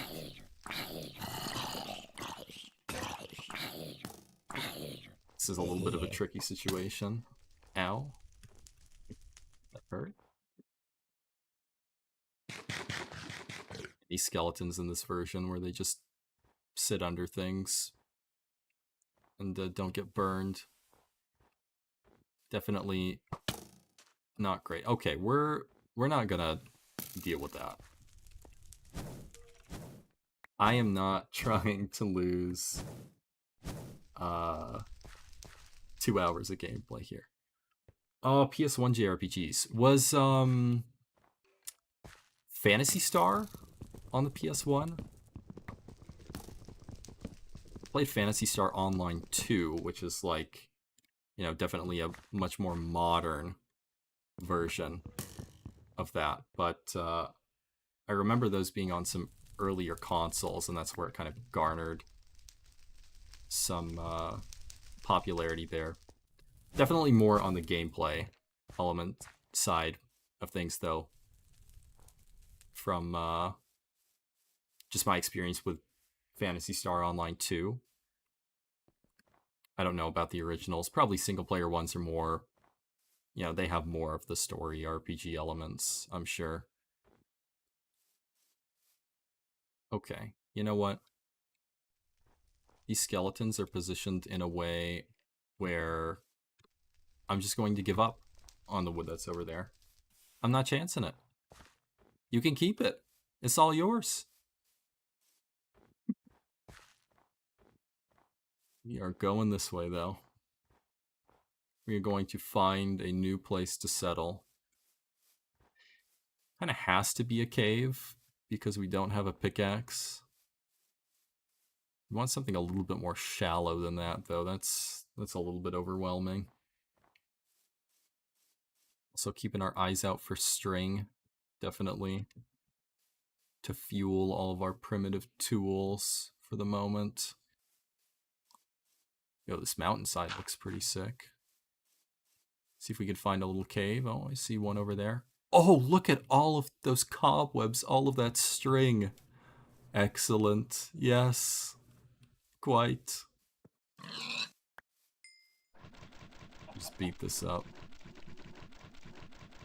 A lot of this game ends up being hitting blocks slowly. but it's worth it. The progression is slow but rewarding. Much like I was talking about a moment ago with more long form types of entertainment. We gotta gather up the spoils from these animals as soon as we can so that they don't get absolutely devoured by the monsters of the night. Yo, a pumpkin? That's crazy. I've not seen a pumpkin in this mod pack before. Mod pack? Mod? I don't even know if it's a single mod or mod pack or what this is, honestly. Who knows? That's crazy. What can we do with those?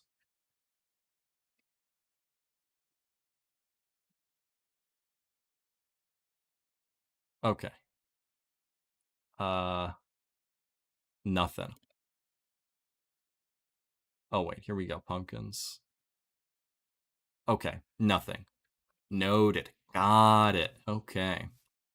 Well, that is at least good to know. Alright, hey, come back here. Definitely get the pigs for right now. Then we'll check out that cave that we saw. No problem. Honestly, I don't even know how I like to run my streams at this point. Chat interaction is fun though. So, definitely feel free.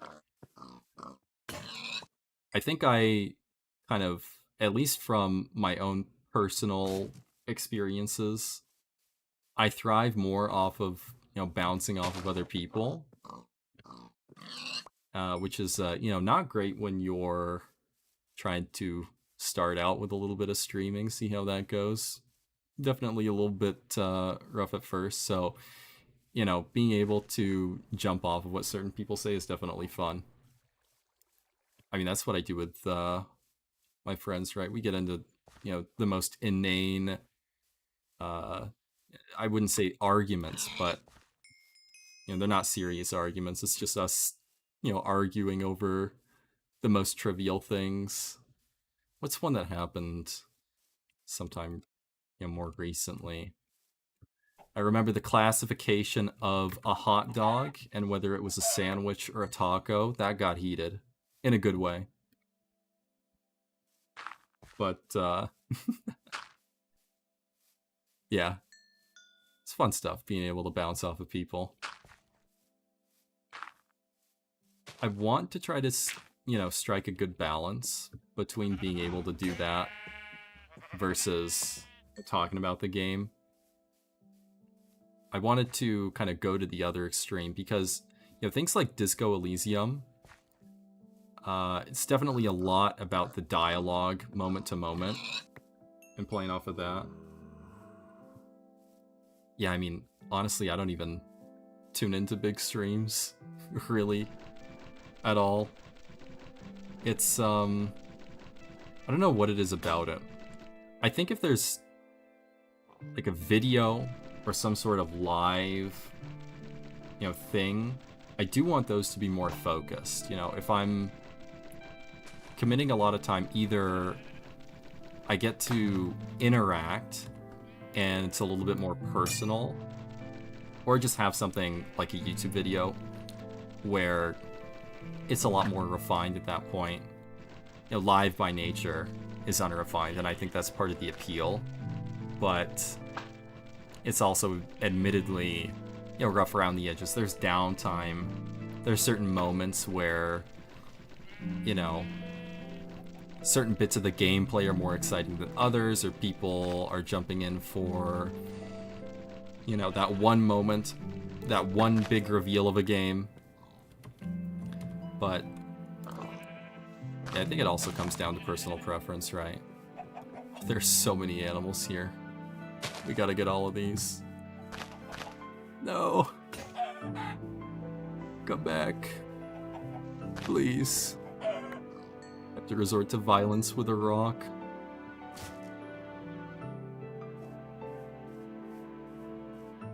But yeah, big streams with the chat rolling the whole time without interaction. You can definitely see how that's a turn off for a lot of people. It's more of, you know, you're watching for that person rather than the interaction, right? And so that person has to have a lot of appeal in terms of, you know, moment to moment what they're saying, or the gameplay has to be, you know, fairly interesting. Definitely its own beast. Let's check out this cave before it becomes nightfall. We do have to set up our furnaces. Oh, that's filled with water, huh? Oh no. Is that something we can deal with? Oh, and a massive hole right here. Okay. You know what? I think we can make this work. We are going to need a lot of dirt. But this spot seems like it could be a good spot to set up. Oh, you know what? We have to make a shovel here. This is going to be way too slow otherwise. We're never going to make it in time. Also need to be careful of not falling into the giant hole and falling to our death. That's another wrinkle in this setup here. But I think we can deal with that. Send some water into that. Yeah, so this is a mod. It's called Better Than Wolves, and it's a more difficult and time-consuming Minecraft experience. You know, normally you can get a hold of something like a crafting table in the first couple of minutes. In this version, it takes a few hours to get a crafting table. You need to get some amount of iron first, which can definitely be a turnoff for some people, admittedly. But I think it's interesting because it feels like more of a survival experience compared to modern Minecraft, in my opinion. You know, the mode that they call it is survival, but you know, modern Minecraft to me feels a lot more like, I don't know, there aren't really stakes in it. And okay, hold on. We got to get this fire started pretty quickly here. There we go. Light this up. It feels like modern Minecraft has less stakes. Sure, you can play hardcore, but I think there's a lot more kind of quirkiness to modern Minecraft at this point. And they've definitely moved away from that feeling that you get in earlier versions of Minecraft, where you have sort of this nostalgic, melancholic feeling when you're running through this kind of empty world. And I think this recaptures some of that, at least for me. So that's why I'm playing this. I'm sure other mods also do something similar in terms of trying to recapture that. I think there are some out there that specifically, you know, market themselves as something where, hey, we're trying to return to, you know, the original way that Minecraft felt and that sort of thing. But this also has the added perk of being quite difficult. And so there's that challenge aspect to it. Oh, hold on. Hey. Hey, I want those animals. Be gone.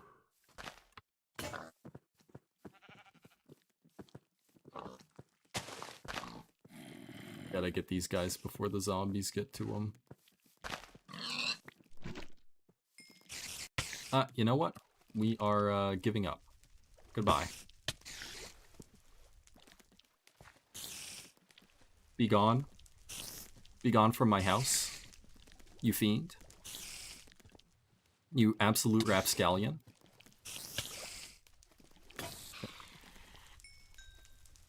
It's a little bit spooky, but hey, another piece of string for us lying out there for tomorrow.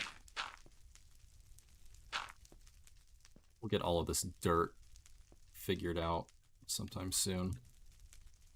Now that we have our oven, we are cooking. And we can make one more. There we go. Piece of wood in there. I don't think I'll use that to cook yet. Don't have a great, reliable way of starting another fire there yet. But oh, I definitely agree. Watching the Lord of the Rings movies. I mean, they are so far and away, you know, I don't know if I'd say the best fantasy experience, just because people have their own tastes, and that's a pretty all-encompassing way to phrase it. But at least for me, I don't think you beat that. And not just in terms of the content, but I don't think another Lord of the Rings type of thing, something to that caliber, something that out there in terms of really creating that adaptation that Tolkien would probably be proud of. I don't think you do that in 2024 with the way that kind of the film industry has gone. Like, I'm not an expert at all, but it just seems to me like, well, Game of Thrones tried, and admittedly I didn't watch Game of Thrones, but I don't know, I think with a series it's a little bit different. So obviously, like I mentioned, I haven't seen Game of Thrones, but with a series, to me, I don't know, it feels like it's harder to get more of a super concise set of things. And admittedly, The Lord of the Rings is not concise. It is, multi-hour movies. But, okay, Dune is trying somewhat. Okay. Yeah, I can see that with Dune trying that. I think it's just hard because, Lord of the Rings, the way they filmed it, they did basically all three of those movies, they filmed them at the same time, right? And they were able to just kind of go forward with their vision for, 12 hours, maybe not 12, maybe like 10 hours for the extended editions of, exactly what they wanted. And they had all of the time to do it.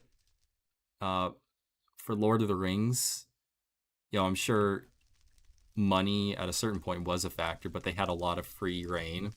Whereas you look at something, even The Hobbit, right, where you had 3 movies, if something doesn't line up, it doesn't turn out like The Lord of the Rings. Like in The Hobbit's case, you still had Peter Jackson, but the timeline for those movies was so rushed because they had a lot of issues during production. So, it definitely takes a perfect storm of things to go right for something to reach that level. And when you do, movie to movie, and you can't just set aside all the time to film everything in one go, I think it's difficult because you're constantly thinking about, okay, well, if this movie doesn't do well, we're not going to get greenlit for the next one. So, it's hard to have that build up for certain things. What I will say is I think Lord of the Rings did a good job of, each movie being a, enjoyable experience on its own, but it's not a full and complete experience. You get to the end of the Fellowship of the Ring, you have Frodo and Sam walking off, leaving what's left of the Fellowship and continuing their journey.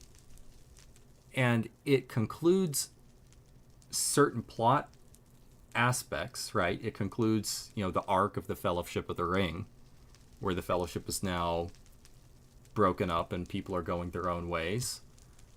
But the experience isn't over. It isn't done. And so I think being able to do that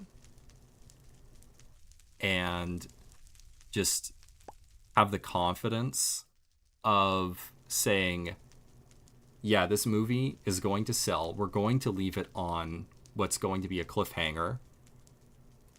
And we are going to pick it up. We are going to be greenlit for the next one. They're all going to be major blockbuster hits. It's just so hard to see that happening. And so for those reasons, I think that Lord of the Rings, I don't know if anything is ever going to come close to, the experience that those movies give. But I would love to be proven wrong. Having an insane series come out that's, an experience. I mean, the most recent thing, at least in my mind, is Avengers going up to Endgame. But even that, I don't know. That feels a little bit different to me. That's more, I don't know how to describe it, but the kind of superhero comic genre has a little bit of a different place in my mind. They definitely have dropped the ball. I haven't seen anything, after Endgame, because I heard that a lot of the things aren't really up to par. And the fact that, Endgame is a pretty strong conclusion to the series overall. I mean, it's called Endgame, right? Is the end. But yeah, I think they're just kind of milking that series now at this point, unfortunately. But, that's what happens with companies, right? You have to get the profit. And that's kind of a necessary part of doing business, which is, what movies are at the end of the day. They're business, right? So I understand it, I get it, but doesn't mean I have to like it. It's the way the world goes, but it's not the most, exciting development for me. Yeah, new IPs as well. They don't want to take a chance on things. They want to, make the safe play that's going to make, a certain amount of profit that's pretty much confirmed because people recognize the brand name, right? I think in terms of new IPs, you have to wait for, and, this is going a little bit outside of the movie and film industry in general, but, if we look at games, big IPs that are already established are, really what you see a lot of those AAA companies focusing on. And so for new IPs, it's really either an indie company or a studio that is on such a roll and is coming off of such a big success with something else that they have the leeway and they think, we know that people are going to trust us on this and they're going to buy this game, or, in the case of a film, they're going to see this film. I think in that case it's more about the director, but they say, okay, we're going to see this film or we're going to play this game because, this director or this company put out such good stuff that this has to be good. I think that was the case with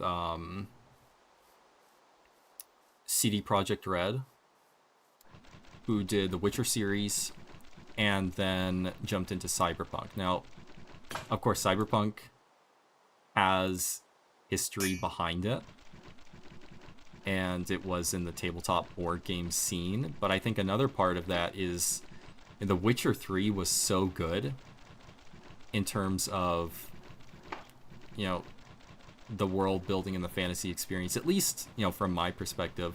Of course, there are, you know, people that have their own opinions on it, and that's fine. It's definitely up to personal preference to a certain extent, but it was pretty well acclaimed, right?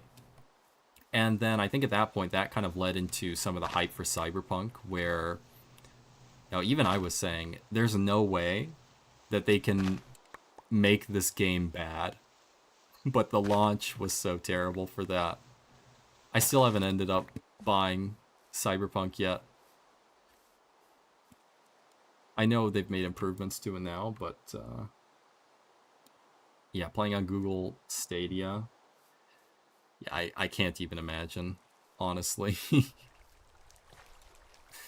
I mean, I was seeing some of the issues, and you know, I'm glad they got that game to a point where it's a good experience, at least from what I've heard from some of my friends. But you know, terrible launch, and that cuts your credibility. And so their next game, they're not going to have the zeal that they get. Oh, they refunded you everything when it folded. Well, hey, you know, you got to play a broken game for a little bit that probably didn't work on the platform you were playing it on. You got to at least say, hey, you know, I had this experience. You know, that's one thing you can maybe try to take away from that. I try to look at the positives. You know, you got to say that you played the game. There's something. Gonna keep this fire going so that we don't have to refill it. Raining now, which is not great. Dump that fire plow. Inventory space, okay. I want to explore this hole, but I also don't want to explore this hole. That seems like a very dangerous endeavor. Mining in this mod can be quite spooky. So, I'm looking for some of those shallow caves.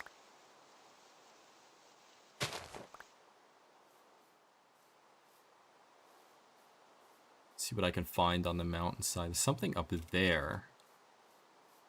But going up takes a lot of hunger. So, we'll kind of circle around here a little bit, see what we can find.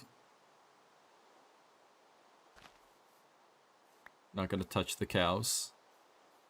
The cows will counterattack me. And I will be killed in like 2 hits. Okay, so there's also a jungle over there. We will not be going to the jungle. The jungle is the worst biome in terms of actually living. But we know it's there. Be on food. We're good on food. I don't think we need to go kill those sheep. We can let them be taken by the world. Brought back to dust. Okay. There's some trees here as well. We'll need some wood. Might as well gather some of that right now in this little thicket.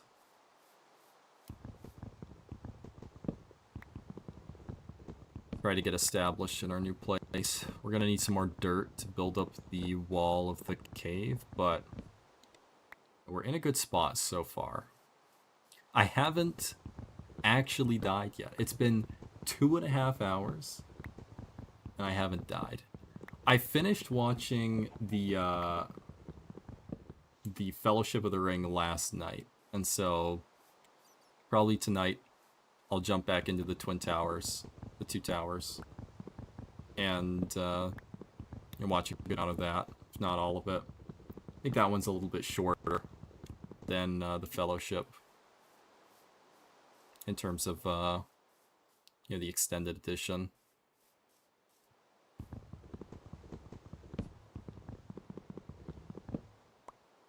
But I have been thinking,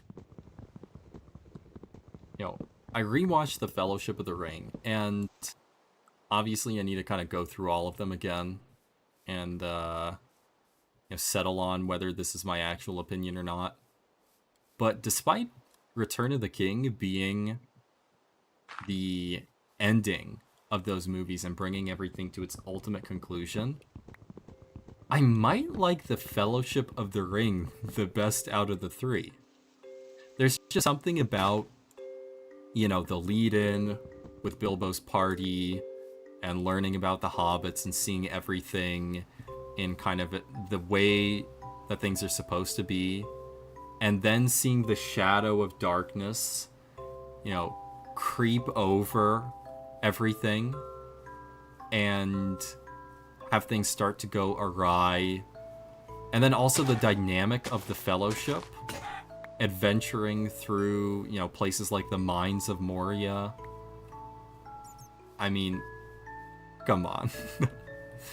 That's such a good, part of the whole story that's going on in terms of the Lord of the Rings. So, oh, you still have the original DVDs? I think I do as well. I think somewhere we have the original, or not the original, the extended editions of each one. Maybe not the original, but it's a nice box set at the very least. And I have vivid memories of being, a kid and watching those on the TV. I think there was one time even where I was on some sort of break from school, and I just said to my parents, hey, I'm going to watch all of the Lord of the Rings movies today. And I watched all of the extended edition movies in one day.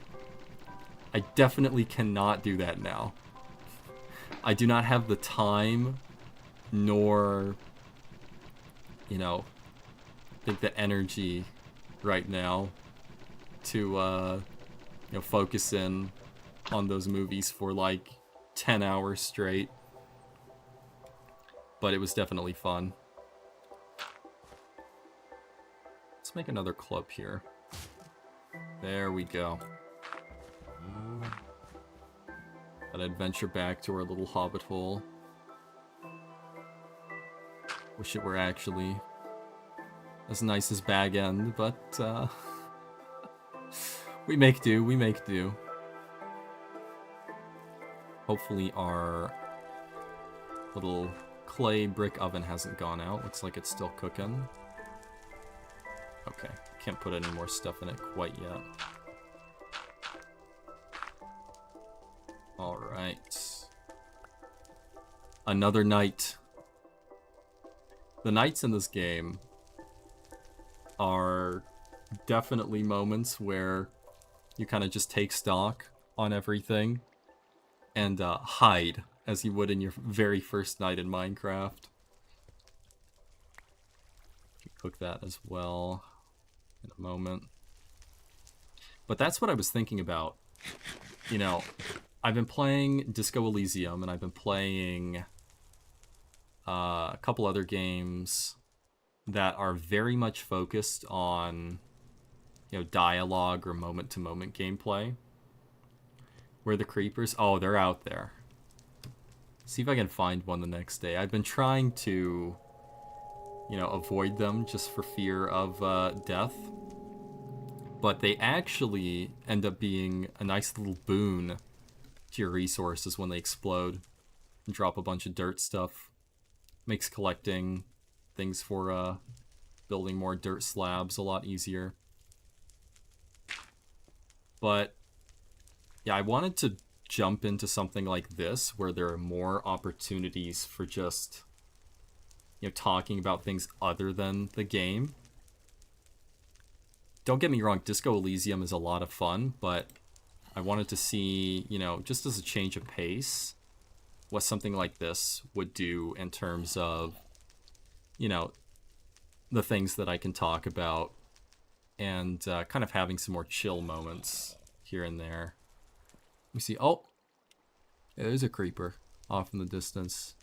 Probably very hard to see, but he's out there.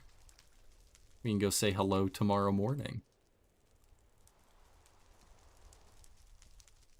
I am, like I said, going to get back into Disco Elysium because I am going to need to finish that game and see where everything goes. It feels like a lot of it is, you know, things are building to something where things can potentially go very, very badly for the people of Revachol. So, yeah, Minecraft just chatting streams is still a thing these days.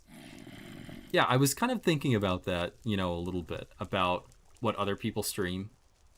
And then, you know, kind of putting my own spin on it, maybe, with more of a mod pack. Oh, he's getting closer. Zombies here. There we go. Having something where it's, you know, familiar yet different, I thought would be nice, and I enjoyed playing this mod pack when I got into it a little bit before.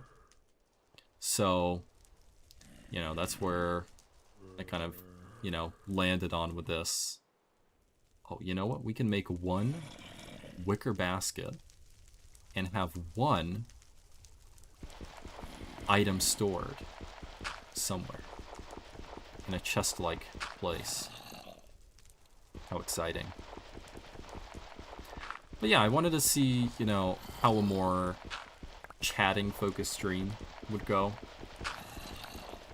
And where that put me in terms of, you know, enjoyment. And I think it's fun. I think I'll probably go between the two types. You know, a game that's more gameplay focused and something like this where you can chat about different things. We'll have to see.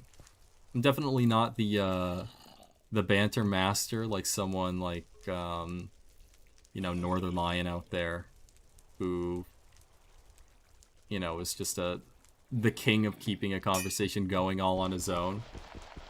But it's fun. It's enjoyable. Let's see where we can put this basket. Be right here for now. And we will store our iron in there. So we have no use for that right now. There we go.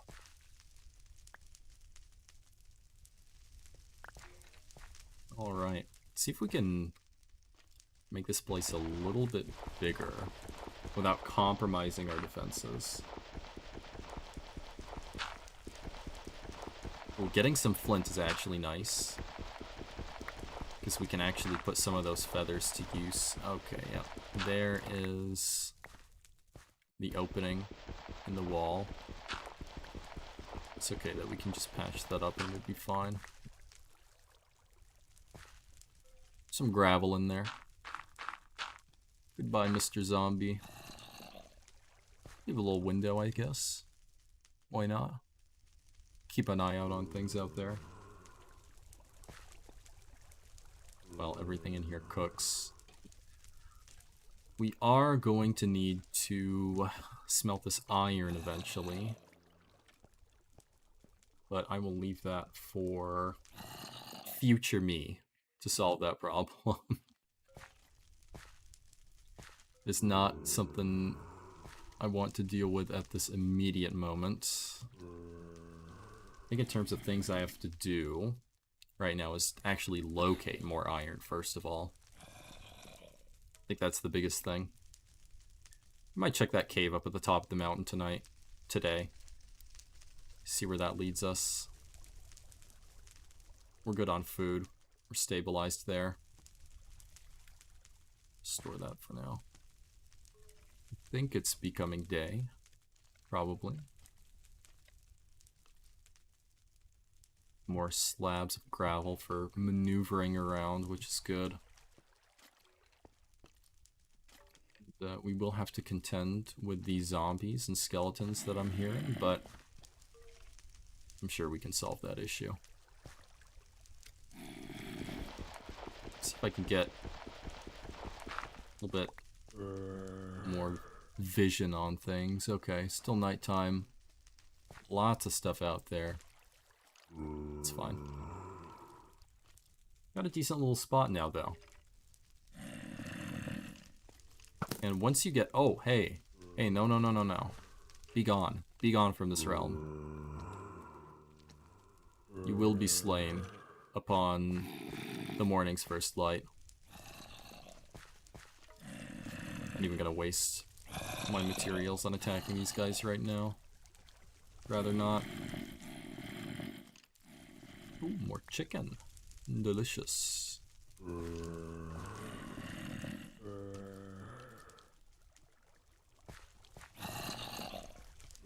Wondering if we can expand this out a little bit more. I think we can. Just worried about light sources. That's the biggest thing. Don't want parts of this to be dark. Because when I leave, if the light's still on and it's a small enough area, things aren't gonna spawn in here, which is, Yo! What are you doing? The skeleton's doing some parkour out there. That's crazy.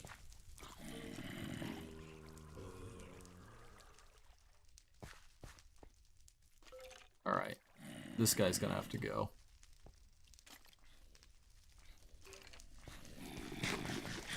Oh. Be gone. Be gone. You have no power in this realm. Alright, we got him. We got him. Oh, he got me. He got me. Please, I beg of you.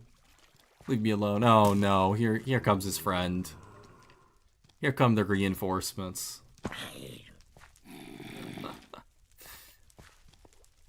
This is an unfortunate situation we're finding ourselves in. There's also water right outside of this. So, you know, this guy's gonna be here until I kill him. He's not gonna burn to death. And he's got the skeleton reinforcements here as well. Well, one guy at a time, right? No. Come hither, my friend. Yes. Waltz yourself into the corner, please. He's not taking the bait. We're gonna have to take this slow. We're just gonna play safe here, though. We're not gonna open this up quite yet. Go back to the shadows!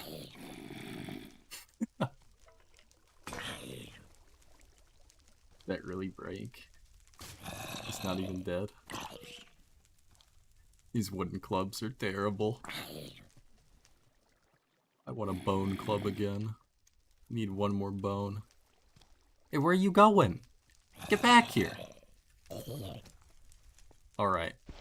Now we deal with the skeleton.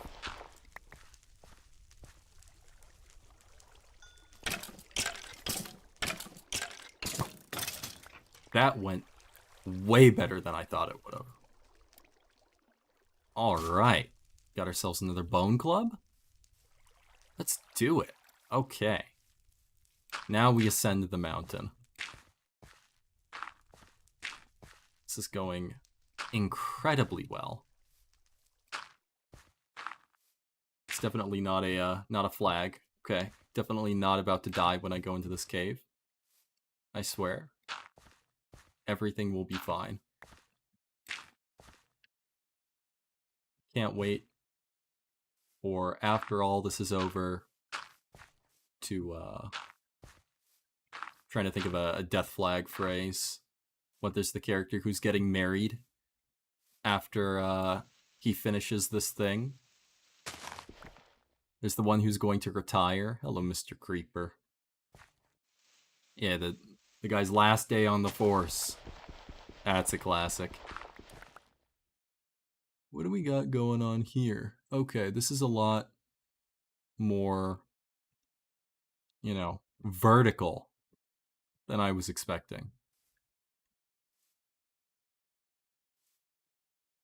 Goodbye. Oh, yeah. Oh, no. Yep. Mm-hmm. Okay. We're just gonna pretend like this place doesn't exist. We are leaving. Still need more iron, though. Without that, I will not be able to make a crafting table. You gotta chisel it out of a piece of wood with an iron chisel. Wonder if there's anything down here. Hello, any cave-like structures? Don't want to go all the way down if I don't have to. A bunch of coal, which is useful. Not seeing any iron at the moment, though. Does look like there's some other cave up at the top here.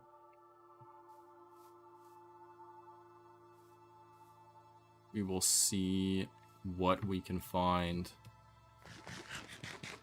But we try not to stray too close to the jungle. Oh. I've been absolutely bamboozled. That is not a cave. Okay. Is that tree? The tree's looking awfully dark. Is that like... I don't think dark oak is in this version. Actually, I honestly have no idea. Okay. There may, however, be some cave stuff over here, so let's wander this way. Anything story-driven, I prefer the player blind, something like Minecraft. I don't mind the vaccine. Yeah. With blind story stuff, a blind experience is such a precious thing that, they kind of just have to experience it blind. I think there may be, certain cases where it's really to their benefit if they know a couple of key things before, really jumping into things. But those are few and far in between. So you really want a blind experience for a lot of stuff. Although, unfortunately, it's hard to get a truly, truly blind experience with a lot of stuff. Because, at least in my case, I like to, take a look at something and say, okay, what is this about? What is, what type of game is this? That sort of thing. And even if you don't touch on the story aspects of it, you still have some knowledge going into it.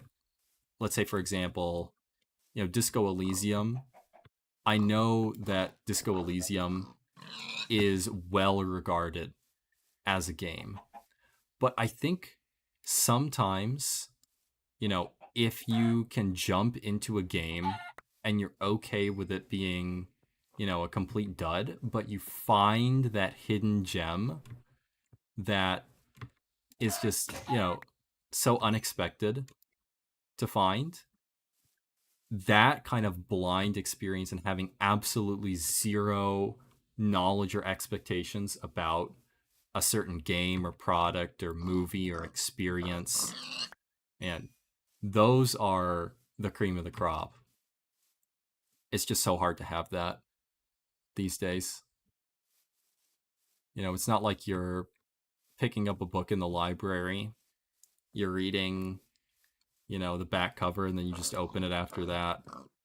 It's okay. We got to look at the top list of games that came out in calendar year, and then we'll go down the list. We'll see what the critics have to say.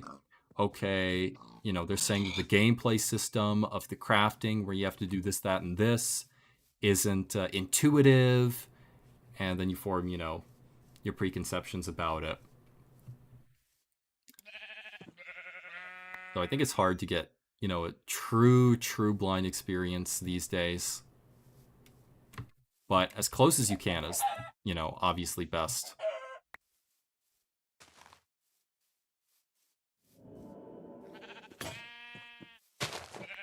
Have to take out the bone club here. Alright. Make sure that we don't run out of daylight as well. We're getting a little bit close. We'll have to head back sometime soon. I do want to get some of this coal, I just don't have the time.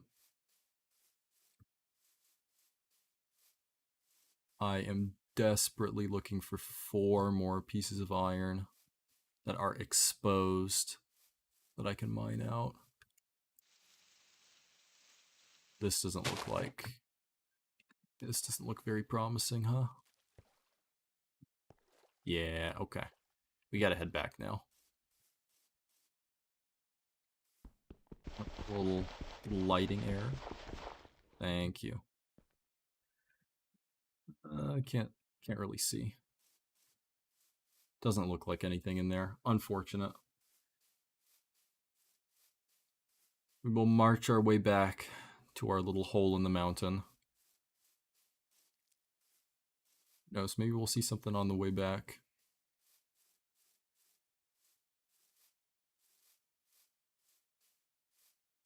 Hopefully I haven't completely misjudged how much time it takes to walk back. That has absolutely gotten me killed before.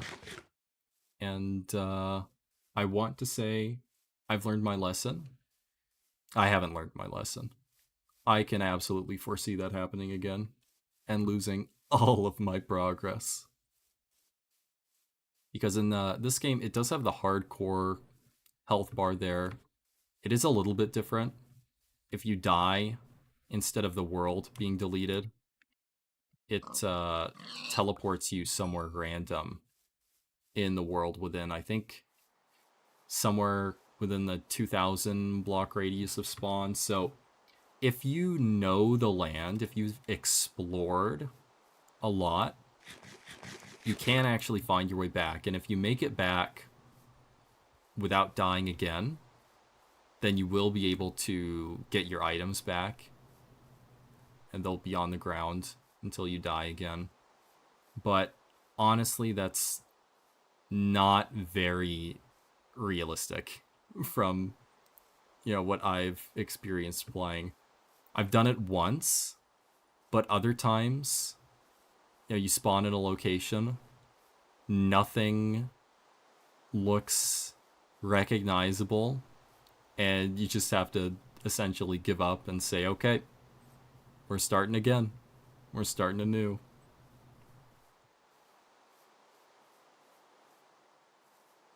Okay. But we are going to make it back here. Do I have any slabs? I don't really. Oh, and you know what? The light's gonna be out. It's not good. Okay, hold on. We gotta do a little bit of strategizing. Okay, get our fire plow. We are really hoping that there are no enemies in here. Okay, great. We are good. Sit here. We'll do the fire starter on the little wood at the bottom of the clay oven here. I could go through a ton of our hunger bar. Come on. Almost there. Little bit more. You got it. I believe in you. There we go. Okay. Now we are safe. Absolutely stayed out for too long that time. Haven't learned my lesson whatsoever. But we're alive, so yeah, not punished. Excellent. Okay, I cannot hold that. I don't know why I did that. We'll leave that up. Alright. Let's take inventory really quickly. What can I do right now? I can do some knitting. Right, and I can craft... Aha, a toque! I have armor! Oh, how exciting. Oh, Frabjous. We have a piece of armor.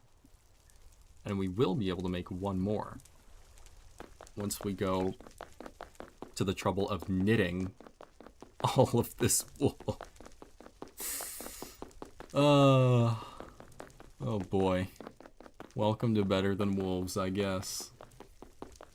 You're scrounging for, you know, a piece of armor that gives you half of an armor slot, half of an armor thing above the health bar. But it's enjoyable, like I said, in a masochistic way. I will say what we do have going for us. A lot of string, which is insane. I don't think I get this much string a lot of the time until you actually get to farming. And you can make a kind of string supplement farming item. What is it? Fiber? Yeah, fiber. So, we are kings of the string economy right now. Our trade routes cross far and wide across this one plains biome where we are collecting our string. We are the kings of the string. Oh. Free up an... Oh. Can't free up an inventory slot yet. That's okay. We're good on wood as well by extension. We can make axes, chop more wood. It's very, very good for us. We have a little bit of iron, but the main goal here is going to be to locate 4 more pieces of iron so that we can get that chisel. I think what I will need to do is plant a tree outside so that when it eventually grows, we have a little stump, and that can be our crafting table once we chisel that with our iron chisel. But I honestly expect that that will take at least another hour or 2 to get to that point. Which is, you know, like I said, things move slowly in this mod. That gives, oh, that flower doesn't want to be there. That's unfortunate. I think there's a lot of room for, talking about other things. Trying to think of what else I've watched or played recently. I did play... Let's see here. In terms of single-player story experiences, I haven't played too much recently, I want to say. I think the one thing that would count... There's this game, Honkai Star Rail, that's more of a gacha anime style game, but I did very much enjoy the direction of the story that game was going in for the most recent thing that they did. I haven't played it in a few weeks, but that was interesting. It had that whole sort of storyline where you have this dream world that you're exploring, and because everything was within a dream and all of the characters, you know, knew that, there were a lot of liberties that they could take with, you know, gameplay elements and that sort of thing. I think it was a good integration of gameplay elements into the story, which is very cool. Well, I hear a creeper. It's not good for my makeshift wall here.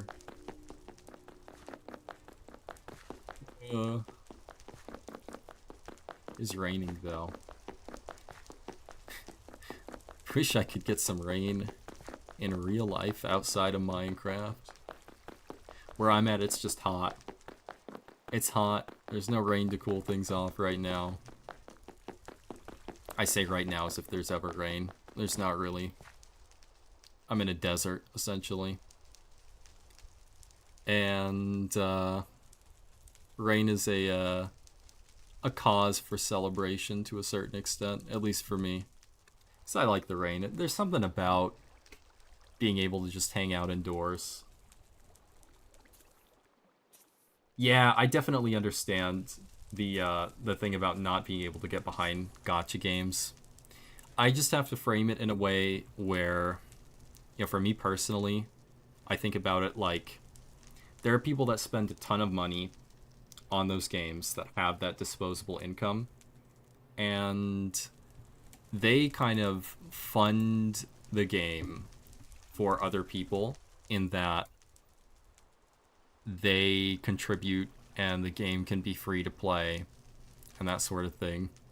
So I almost have to think about the people who are spending all of that money on a game like that as almost investors that are allowing for me to play the game for free and then, you know, not be greedy with wanting all of the characters or something like that.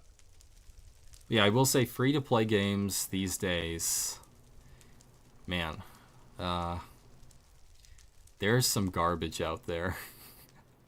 I'm sorry to all of the free to play game developers, but there are some games out there that are so predatory with the model that, you know, I can't get behind them.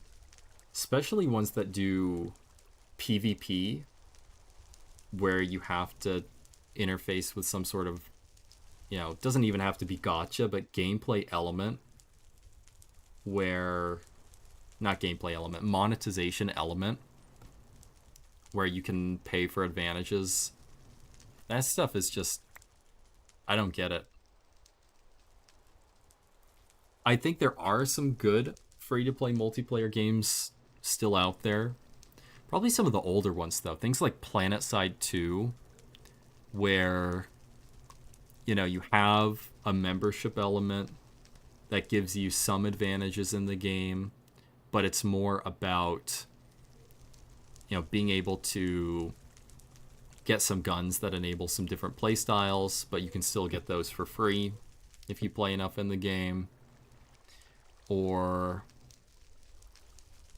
you know, they don't have things that make that game really pay to win. So I think they dug out a nice niche there in the free-to-play market as far as monetization goes. But the one thing about that game is not many people playing it anymore. They don't have a lot of resources behind it, unfortunately. Looks like it is day, but it's raining, so all the mobs are still out there. I think I may go ahead and call it here for today, though. Kind of got through a decent amount of the early game. These two furnaces are proof of that. And I think I'll probably pick up... I may play some more Bug Fables tomorrow, and then maybe some more Disco Elysium the day after that. That might be my plan.